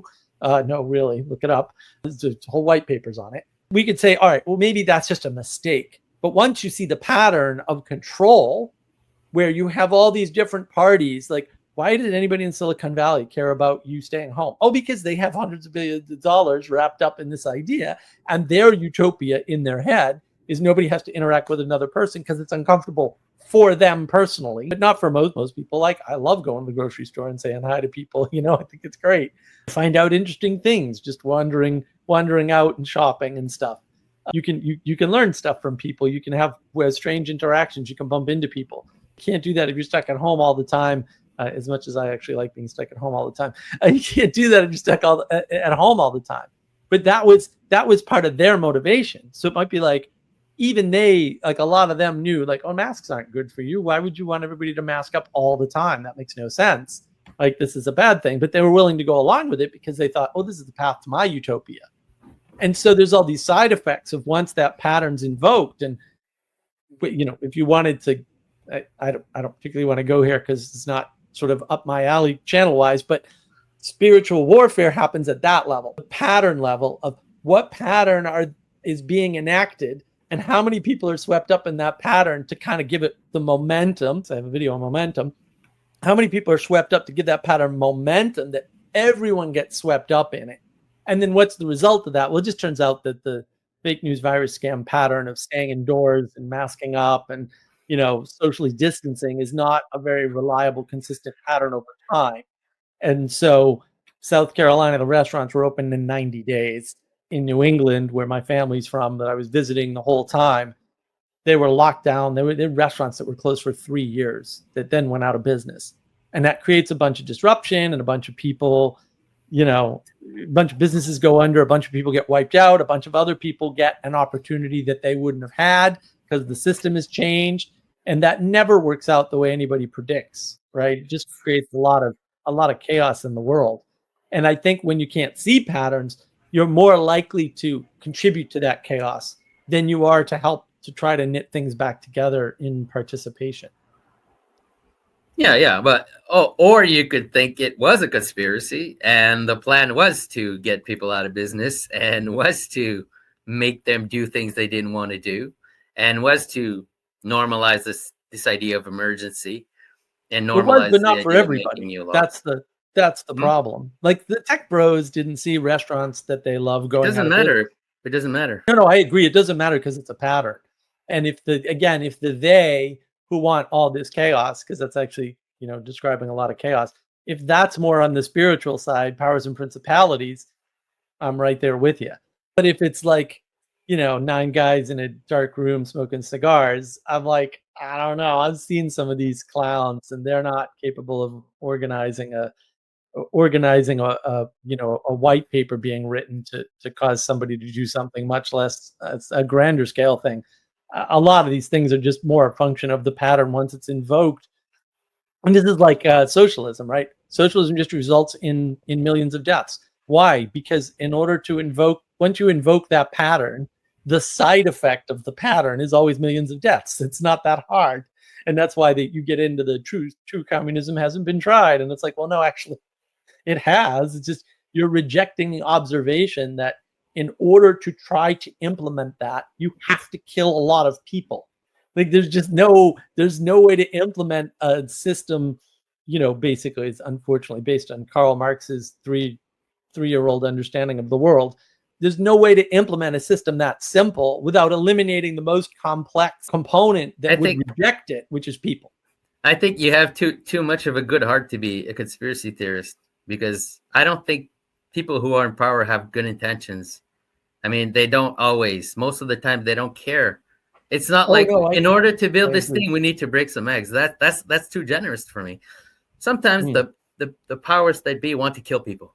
That is their goal. It's not like it's always just a side effect of things, Sometimes it's like, we got to reduce the population now. Let's do it. Or we got to cause this gigantic, ridiculous chaos by importing millions of foreigners into a country so that then we can crack down on it, which is exactly what's going to happen now in the US and in Europe and everywhere they did this. So it's hard for me not to see it as a plan. It doesn't have to be 9 guys in a room, like you said. It could be just these organizations that we see, like the UN and these types of organizations. They make up the plans and they tell us. It's not true they don't tell us. No, they tell us. Yeah, they always reveal. That's the good part for me about evil, and also the frustrating part. Like, evil always reveals itself. So when somebody gets on a podcast and says, well, I want to have control of this thing the way I want, and I want to be able to engage in that control whenever I want, I go, oh, okay, you're playing God. That makes you a bad guy. I'm a no on bad guys, therefore I'm a no on your thing. And like, it's not that hard, right? And when I call these things out, people always panic and you can't say that. And I'm like, but I'm not saying that. They're saying that, and you're misinterpreting it as something naive or innocent. And I'm just saying, no. They're telling you exactly that they're the bad guy. But they're telling us what they're doing. Yeah, those things are in that sense, it's not a conspiracy. It's just a plan that I disagree with. Right. That they're telling me they're doing, and then they're implementing it in clever ways. When they implement it, that's what I think is the conspiracy part. I think they tell the plan, and then they do it, but they don't do it in a straightforward way. They do it with excuses, which is the way you could do things. When you have a plan that people disagree with, you got to do some deception, or else people are gonna defend themselves, I guess. But I mean, if your goal is to do something the population doesn't agree with, you see, you got to lie. You got to do something. But I mean, is it 9 guys, like you said, in a room? I don't know. I don't know. But sometimes it could be, But like Bill Gates is blotting out the sun. Like, he said that. Like, we want to darken the sun. It's like, well, okay. I made the joke earlier, right? Maybe that benefits you in this moment or something. But ultimately, I don't think like to then defend the man or the idea, like, that's on you. Like, he said pretty clearly, I want to do the most evil thing that we know of as human beings. Okay, fair enough. You're a bad guy. Let's lock him up. Like, I don't need any more information. I don't need a trial. I don't he's already made his intent perfectly clear. Let's deal with this. And the problem is nobody wants to deal with what they see. They want to make excuses and try to basically save everybody in that evangelical way, or redeem everybody or whatever. And I'm like, no, some people, we just have to do something about them. We can't just let them wander around and do whatever they want. Some people actually tell you what they're doing. Yeah. And I mean, I see it all the time now. It's quite annoying, because sometimes they tell you what they're doing, And then when you just repeat it, and they say, we didn't say that. Okay. Do you want me to show you the video where you said it? Where you said it, right. And that's that what won't people are work. doing, which is, and it still doesn't work. It's It very still doesn't interesting. work. Yeah, it's very interesting. It's strange, very strange. So yeah, they say we're doing this, and then you'd repeat it negatively, and then they say, no, you're crazy. We never said that. What? Okay, but most of the time, this is what I figured out when I read like articles and things like that, whatever. And they talk about these crazy conspiracies about, let's say, I'll take the example you said about Bill Gates covering the skies or whatever. If you say they're covering the skies, what they do is they say, when I say they, I mean the media, like let's say articles, all kinds of different media groups. It's not like one. There's one, there's many, but they all do the same game where it's like, if you say it negatively, they say you're a conspiracy theorist. If you say positively, then they admit that it's true. So if you say Bill Gates is hiding the sun for climate change, then yes, it's true. But if you say Bill Gates is hiding the sun, we can't let that happen. He wants to play God. It's insane. Then they say you're a conspiracy theorist. But it's like, but he said he was going to do it. But you're giving him bad intentions. That's the part that's conspiratorial. He's a good guy, and you're seeing him as bad. But that's ridiculous because it's not about good or bad. It's about, I don't agree with what you're doing. It's like, if I don't agree, I see you as bad. It's a relative term. It's like, you want to do a plan that I don't agree with, and I'm talking against it. You don't even have to say the word conspiracy in there. It's like either you agree with the plan or not. I don't. But then when you say that, then they call you crazy, or they act like the intention is known. I don't know this guy's intention, but neither do you, Mr. Journalist. You see what I'm saying? Like you're assuming he has good intentions, and I'm assuming he doesn't. And you're saying that I'm crazy and I'm assuming things, but you're assuming things too. You don't know his intentions. What? Because he told you? You asked Bill Gates and he said, yeah, I have good intentions. And then you believed him. It's like, but I don't want to do that. So I don't believe him. So I'm giving bad intentions. And it's like, because it's against what I want, it's pretty simple, really. But when you see this kind of, mind games that's being played in media, that's where I see conspiracies, by the way. This is what makes me convinced more that there's conspiracies, when I see the mind games of the of how they put the narrative, and they play little mind games with the narrative, like the fact checking and all this stuff. I mean, have you ever actually read a fact checking article? Oh yeah, it's total mind games all the time. Every time it's mind games. So it's always like, we put this title, and then we're fact checking this on the title, and then when you read the article, then it's like very specific things that they're fact checking. It's not really what's in the title, and then they debunk these specific things that they said. But it's like, I don't care about this. I wanted you to debunk the title, but you're in the article. It's not what it's in the title. It's some other thing, or some very specific thing, and then you're debunking that specific thing. Like, these are total mind games. I mean, this is some mind game stuff. It's not even interesting. So I mean, I stopped reading these articles at one point because I saw the game. But that's what makes me see conspiracies, when I see this kind of managing of the narratives more than the actual actions. You see, it's like, if you say Bill Gates wants to blot out the sun, I might not see a conspiracy yet. But then when I see all the media reacting to people against it, are the articles that are doing mind games and being very dishonest in the way they communicate, then I see conspiracy. Does that make sense? It's like, if someone's lying to you.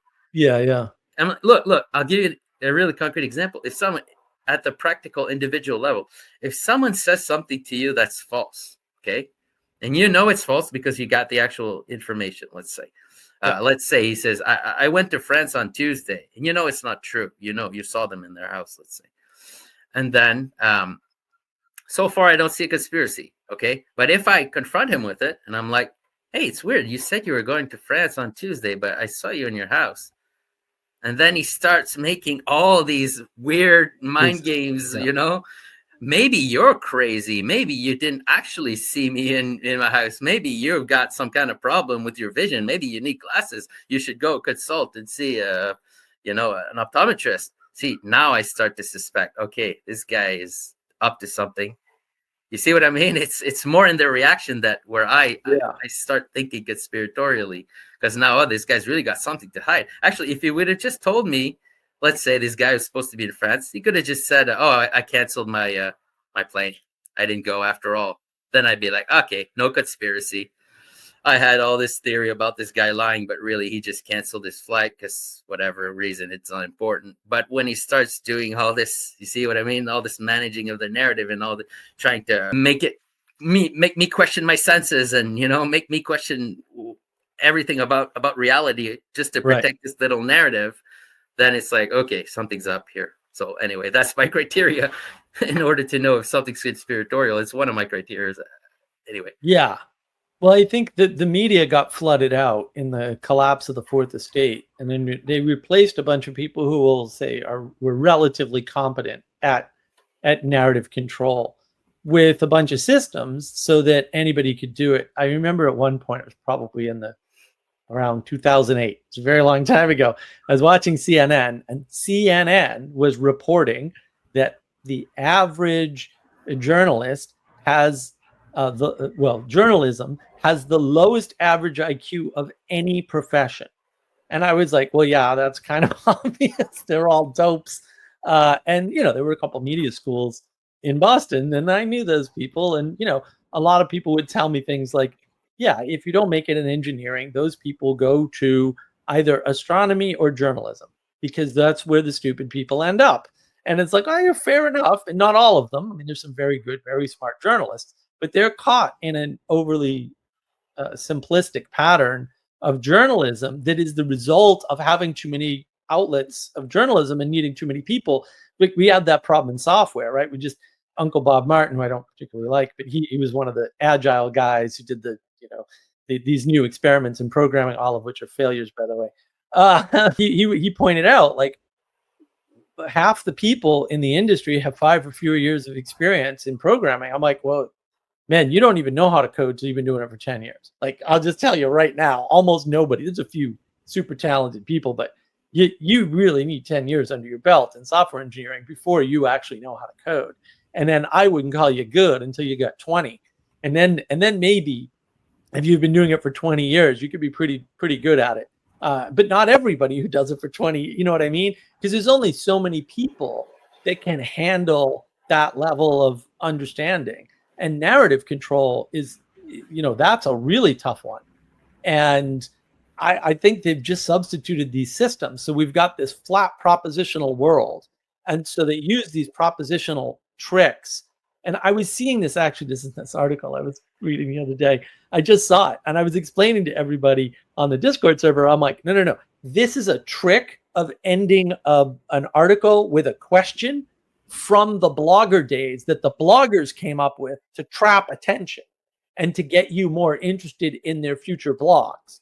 That's actually, it's well known psychologically, we'll say, right? It's actually a standard trick that people knew about. And a small number of people were using it, but then everybody else sees them doing it and they just follow the pattern. They don't even know why. They're effectively NPCs, if you will, right? They're non-player characters trapped in just doing the pattern that they see. And I think because we don't have the king model anymore, we don't have anybody controlling that. And so a bunch of people are just trying a bunch of things and getting it wrong and copying patterns that they don't understand how to wield, we'll say, right? Doing things that they don't understand what the effect is or why you should do it or when not to do it and when to do it, because we don't recognize patterns because everything's been reduced to propositions. So the propositional thing you're talking about with fact checking is people tend to read the headline. If they know there's a paper on it, they assume what the paper says or an article or whatever. If they know an authority said something about it, they assume the conclusion and they never read the details or the conclusion typically. Yeah. And like this guy Krugman, who used to do New York Times editorials all the time, he's probably one of the most flat out evil guys ever. He's like right out of an Ayn Rand novel, like right out of Ayn Rand for real. Like actual character steps out of Ayn Rand novel. At one point, and this is right, I think it was just before the fake news virus scam thing.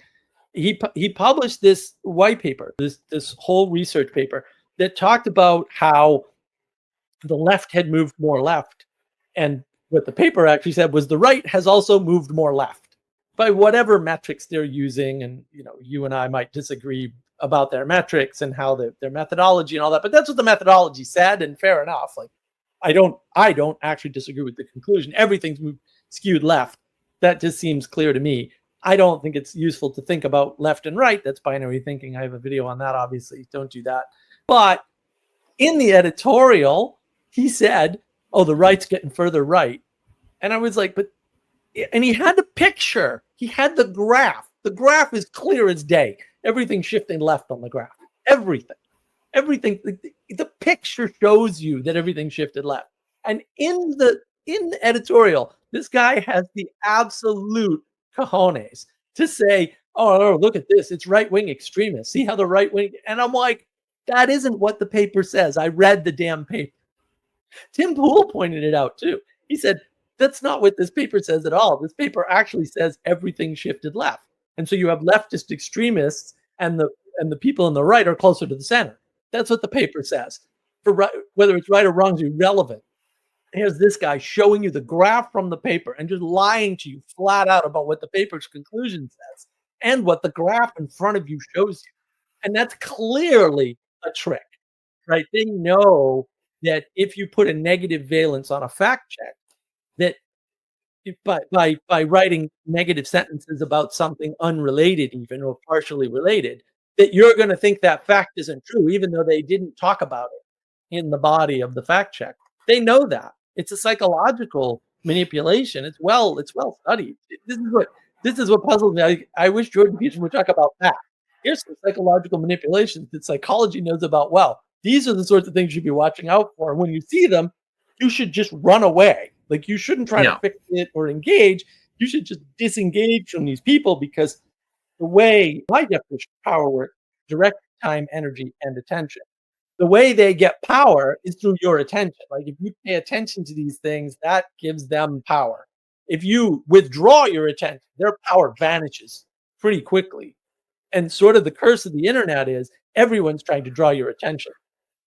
And now it doesn't work at the platform level, because there's a sort of again, I don't think there's a left-wing side of Twitter and a right-wing side of Twitter. And you could argue the right-wing side gained more influence, there's more right-wing thinking or whatever. Actually, just a bunch of moderates on Twitter. You could make that argument, but even within a platform, there's a competition for attention and therefore a competition for power at some level that's actually happening over and over again. And if you don't recognize the patterns, and a lot of the videos on my channel are about trying to show you those patterns of manipulation, then you're just going to be an NPC. You're going to be manipulated by that person implementing that pattern, even if they're not intending to do anything with it, we'll say. Because a lot of what's on the internet, especially with like video games, I have to do more video game reality videos. That's not aimed at a goal, but it does waste everybody's time, energy, and attention. And so, and that can be hijacked, of course, too, which is even more, that's even more dangerous when you have people out there who are gathering groups together, calling them communities when they're not. And then there's a bunch of momentum there, and someone can come in and draw those people towards a goal. And that goal might be a really bad goal. And just because you don't have something better for them to do, that's a really dangerous situation to be in. And I don't think people see that. That's how cults form, basically, is people are gathered together unspecifically, and then some psychopath comes along and takes over the group. That's what happens with weak leadership. Yeah. Someone who's good at lying, basically. Someone who's good at manipulation, like you said. Or charismatic in general. Yeah. Charismatic. Charismatic, but also good at creating narratives, narratives, whether they're true or not. That's one part of it. Yeah, you're right. To make groups that form around nothing are easy prey. Easy prey for somebody who knows what they're doing. Yeah, absolutely. Agree on that. Yeah, and that's because we're stuck in this propositional tyranny. We miss the pattern altogether. And then the pattern gets enacted as a propositional thing where, science guy comes out with new information that you've never heard before. And it's like, okay, but do you know how many things I haven't heard about? Like, it's so many I can't imagine. And I'd be like, but I know this. Like, I'm well aware that there's so like I know a fair amount of plant biology, but when Sarah comes in and starts talking about what she's growing and how it grew or didn't grow and the amount of water and I'm like, I can't explain any of that with biology. I can't explain any of it. Like the tomato crop failed. No one can explain it using science. So they just were like, yeah, God says it's a bad year for tomatoes in South Carolina. Yeah, fair enough. Okay, I'm good. I don't need some complicated well, the exact moisture cycle and humidity over, a 20-day period window that's critical for plant. I don't need that. What am I going to do? What are you going to do with all that information anyway? Because it's not going to change manipulable. anything. Yeah, exactly. It can't be participated with, right? It's not manipulable. And if it's not manipulable by you, it shouldn't be important to you, right? Yeah. And that, I think, is the better lesson. Like, if you want to know what to pay attention to, can you affect it or not? Because if you can't affect it, move on. And that's why Bill Gates wants to blot out the sun. I'm just joking, but it's kind of what you're saying, because you're saying if you can't manipulate it, then you shouldn't care about it. But then you can also say, aha, maybe I should manipulate this thing. Maybe I should control how much rain there is. Maybe I should control how much sun there is. You see what I'm saying? He can, right. But he was always the bad guy. People don't realize he used to go to the early users groups when he was a teenager and yell at people, like actually yell at people and say, you can't give this software away that you wrote. It's valuable. You need to sell it. And it's like, dude, we're all getting together to swap the software that we wrote for free because we all agree that we're part of a community and we want to participate with one another. And here you are telling us the opposite. He was always the bad from day one. He was always the bad. Yeah. The open source thing was kind of the first thing they took down, I guess, or they tried to at least. Well, and that's a psyop, because I had this conversation with Jacob the other day too. He was like, oh, well, the Twitter algorithm is open source. And I'm like, all right, let me explain something to you. I actually know algorithms pretty damn well. I have no idea what I would do with the open source Twitter algorithm. Like, that would not help me craft tweets better. It just wouldn't do anything, because the algorithm is not the thing, right? The algorithm relies on the data coming in. Like, an algorithm is only one piece of a very large pattern of what people see on the platform. Mm-hmm. And I know that because that's my profession. Like, I know how to do this stuff. But people think like, oh, it's an open source algorithm, so it's good or something. And I'm like, open source doesn't change the valence, the goodness or the badness of the thing. Open source just is whether or not they're sharing something that you may or may not be able to use, but almost certainly you can't use an algorithm written by somebody else. Yeah. You might be able to start your own Twitter with it, but that's about it. Yeah, and the more complex these systems become, the more it's hard to do anything at all, which I think is kind of convenient. But you can't. Right. I mean, even just at the law level, it's like, oh, we're doing these. I don't know how it's called in the U.S. where you have just a bunch of laws that pass, right? And then they have like 250 laws or something. It's like nobody's reading that. Nobody's reading that. Even recently they like made public some information, about JFK and stuff like that. But it's like pages and pages and pages. Is anyone reading that right now? Has anyone found something interesting in that? And then they do. A lot of people don't realize this, but long before Al Gore wrote his silly climate change book, years before, some hackers had broken into his emails. And and I read some of these emails. I didn't read all of them because there were too many, but I read some of the key emails. In the emails, he's admitting, oh yeah, the only reason we're doing this is because me and my buddies want 1% of the $1 trillion, I think that was the number at the time, energy market. And the way to do that is to disrupt the energy market. How do you disrupt the energy market? You change how energy is being produced from coal and oil and nuclear to solar and wind, and then you get in on the ground floor. Now, it didn't work, but like, that was known before his book. It was reported on CNN, right? It just, nobody did anything about it and nobody cared. And eventually that hacker network, I think that was anonymous actually, but it might have been a different group. That hacker network got caught by the FBI. They did the same thing with the climate hockey stick garbage, which is a total lie. It was just a complete, those of us in data science knew it was a total lie.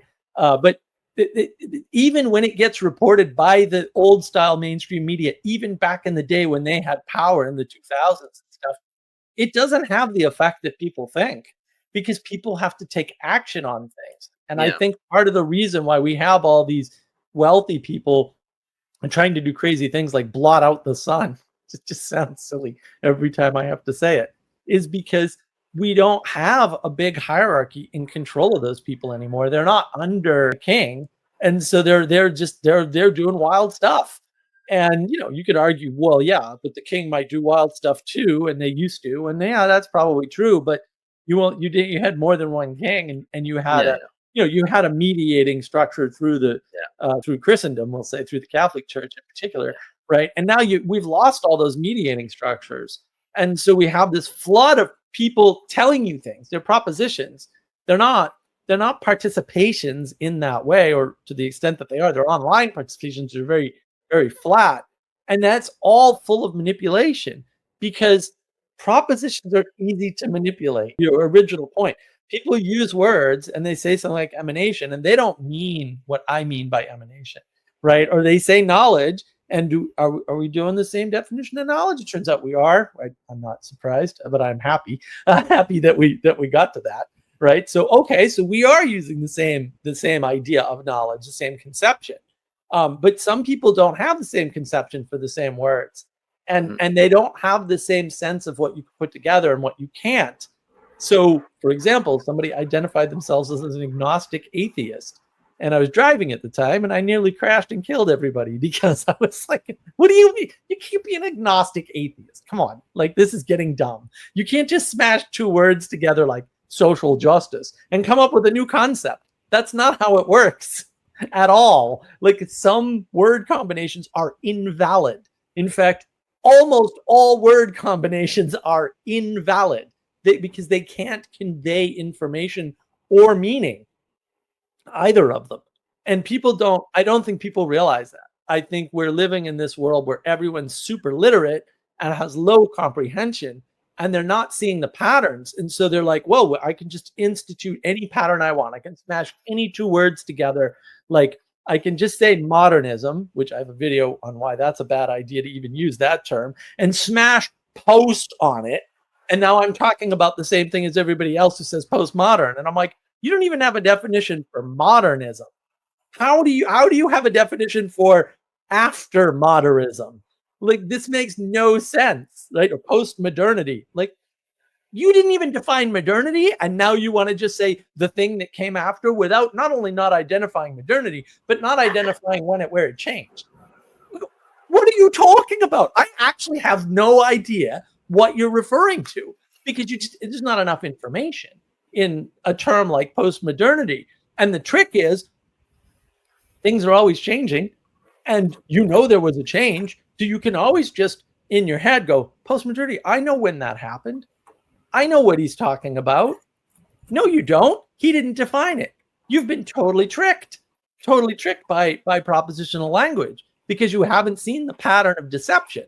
Pattern of deception is don't define your terms at all, ever, right? And then just use abstract concepts like modernity or modern, and then just slap more abstractions on top of them, like postmodern, or metamodern, right? Meta is great. You slap meta on anything, and suddenly people think you're smart. And I'm like, if you slap meta on something, I ain't listening to a word you say after that. Like, all your words are completely going out in one ear and out the other.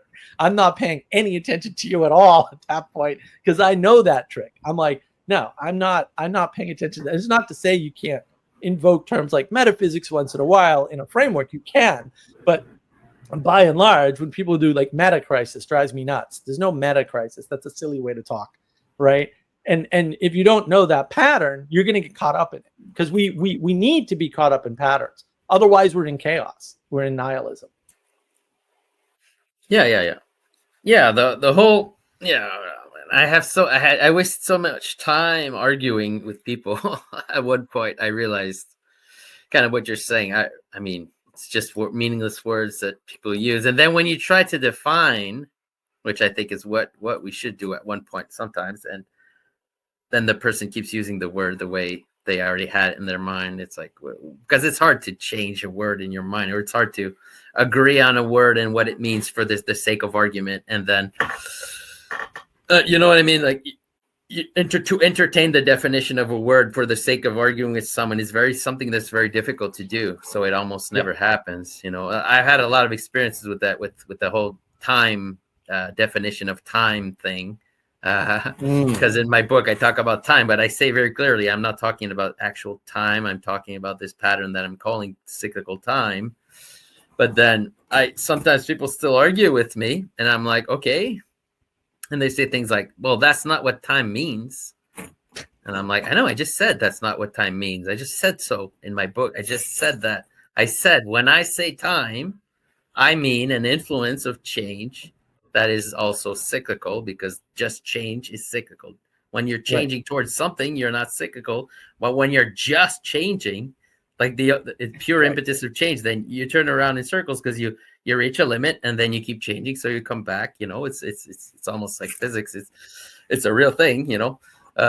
So, but then people just argue with me, but then it's like they don't want to entertain my definition. And it's like, the word's not important, you know. We can use another word if you like. It doesn't have to be the word time. It could be another word, but that's what I'm talking about. But then somebody comes along and is like, no, it's not true that time is not cyclical in the biblical worldview. And I'm like, what? What do you mean?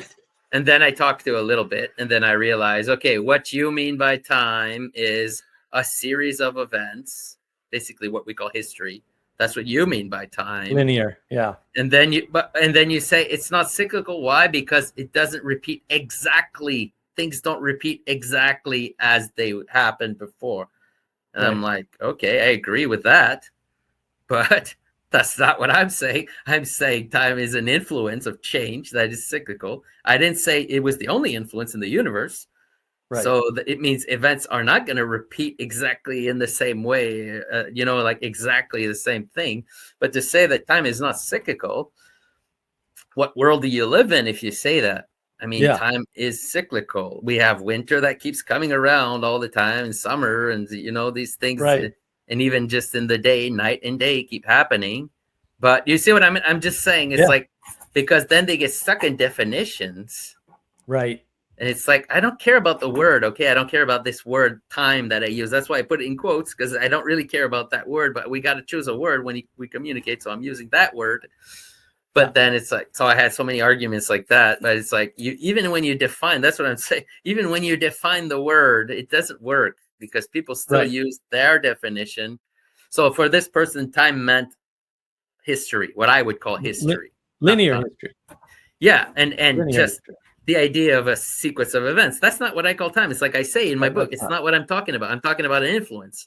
A sequence, but a sequence of events is a sequence. And that is why it's a different word. Hint, right? And then those same people, because I've noticed this before, those same people will say, well, history repeats. And I'm like, okay, well, then time is circular, right? It's cyclical time. But it doesn't repeat exactly, you see. So you can play around with stuff. Right. But and then time they go, is well, not the only. It doesn't repeat, but it rhymes. Right. And then it's like, well, okay, but even if it rhymes, that's cyclical, right? We're back to circularity again. Yeah, but I mean, you could play a lot of games like that. You could say it's not cyclical, and then say, okay, give me a series of events of time that's not cyclical. Okay, so winter, spring, summer, autumn. Winter, spring, summer, autumn. But that is cyclical. You see, it's like you could put it on a line if you want. It's still cyclical in terms of meaning. It's cyclical. It's not cyclical in terms. See, that's the problem. It's always a problem. So anyway, it's just an example that I've come up with a lot. People arguing with me, and it's like, okay, I understand that you don't want you to use my definition of time. That's fine. Let's choose another word then. Let's call it something else. But no, see, people can't do that. They want to like argue about words and things like that. And it's like, or it's often about teams too. It's like people like teams. They like to be on a team against another team. It's kind of interesting actually, because when I had this argument about time, the person was like, no, that's a pagan conception. The idea that time is cyclical, that's not biblical, it's not Christian, it's pagan. And I'm like, what? But then that's when I had the argument, and I realized what they meant by time was history, basically. And then it's not cyclical in the sense that it doesn't repeat exactly. And then when I got to the bottom of it, I was like, okay, whatever. It's like, that's the end of the argument. I'm wasting my time here. That's not important what you're saying. It's like, and you know what? Pagans didn't also have cyclical time, if that's what you mean by cyclical time, because I don't think pagans thought that everything repeated exactly, precisely in the same series of events. Yeah. Pagans didn't think that either. So Well, it's not a pagan conception, Yeah, they can't disambiguate that, right? They can't see in patterns. They're seeing in propositions and procedures. And then they have to apply those to certain circumstances, and they can't abstract correctly. And that's why they can't see the pattern. This is why it's not autism, but it looks like autism. When all you have is propositions and procedures to understand the world and navigate the world, you seem to be autistic. That's what you would look like. And I think because, particularly in the US, I don't know what Canada did, but in the US, as I was growing up, even they took certain things out of school. Maybe not entirely, but they certainly reduced the number of hours of recess, running around, the number of hours in gym, the number of hours in art, and the number of hours of music. And of course, the fifth thing they took out was religion. But they only talk about the religion. We got to get religion out of schools. Yeah, but you guys took 5 things out of schools, not one. And I think that, see, if you want to talk conspiracy, that was deliberate, right? Because they're focusing on this propositional way of learning but propositional learning doesn't exist, right? That's just programming. It's rote memorization. It's repeating things over and over again. It's stuffing facts into your head. And I made this case in one of my videos too. You don't learn when you read a book. Like, you either accept the words or reject the words. Yeah. That's not the same thing. Like, I heard somebody, this guy, Alex Hormozy, who's very popular online, and, he made a fortune for himself, but he was basically a rich kid who rebelled from his parents. I wish I had had his idea of homelessness when I was homeless. But, he went to this event with these people, and they were all talking about building their gym businesses. And they were like, no, don't buy from here. No, don't set things up that way. No, don't do your memberships that way, right? And he goes, I learned so much from them. And I was like, bro, you didn't learn anything. You did what you were told. Like, you believed what they were telling you and you implemented that. That's not learning. That's not learning. That's being an NPC. And fair enough. Like, you should do what people who know better than you, who have gone before you, tell you. Yes, that is generally the best idea. It's not always the best idea. It's not always going to work out perfectly. But if you had to iterate that over 100 times, the bet is go with the person who's already been there and do what they tell you. Don't try to learn it all on your own, because that's going to take longer than your lifetime for pretty much anything you can think of, by the way. Right. And I don't think people have that sense. And that's it. They can't see the patterns in the world. They're stuck on the propositions. And then they get the propositions and they say, I learned something from these propositions. And I'm like, you didn't learn anything. You just did what you told. In fact, okay.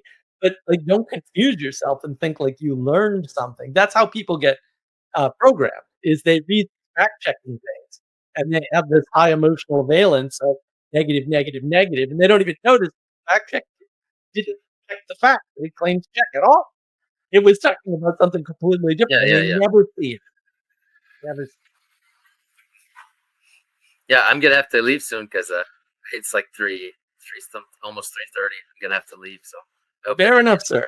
We can wrap this up. Do you have any sort of parting thoughts on seeing patterns in a world of propositions, or because we covered a lot? Yeah, we covered more than I thought, actually.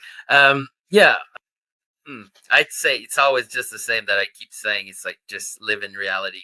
Don't live in the fake world that they're making, the virtual reality thing. It's not such a great place to be, actually. When you really look at it, it's a lot better to hang out gardening and talking to real people than being stuck in the world of the virtual world of propositions, because that's what it ends up being in the end, because you don't have real contact and you don't have real experiences, really, you could say. So that's just I'm just summing up what I said at the beginning, because that's, I think, really what the solution to it. I think that's what I think.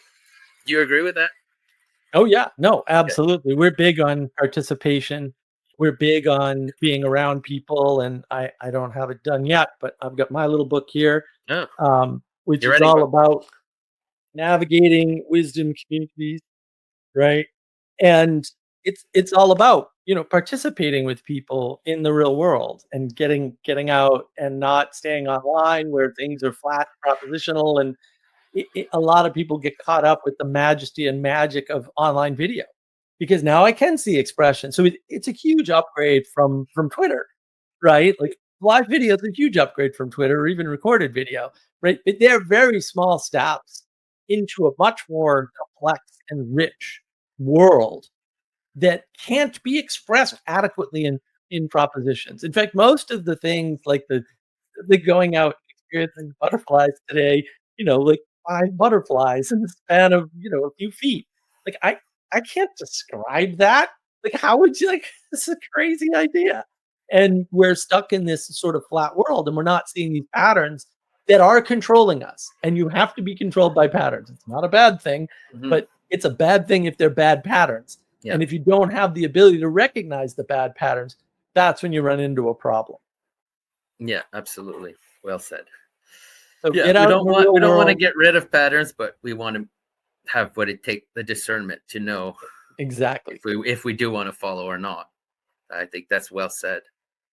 Exactly. Look, thank you. It's been a dream of mine for quite a while to talk to you. I'm so glad we got to do this, and maybe we'll get to do this again someday after your long cold Yeah. Canadian winter. I never understood my French Canadian ancestors. I'm like, how bad was France that they went Yeah. to live in the most unlivable place on the planet at the time, which was Canada? I don't. It must No, have been pretty bad. I don't understand it either. And sometimes, often, I wish that I wasn't in this place and I was somewhere a little bit better climate, honestly. So yeah, I do.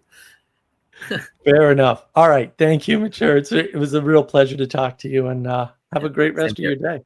Yeah, you too.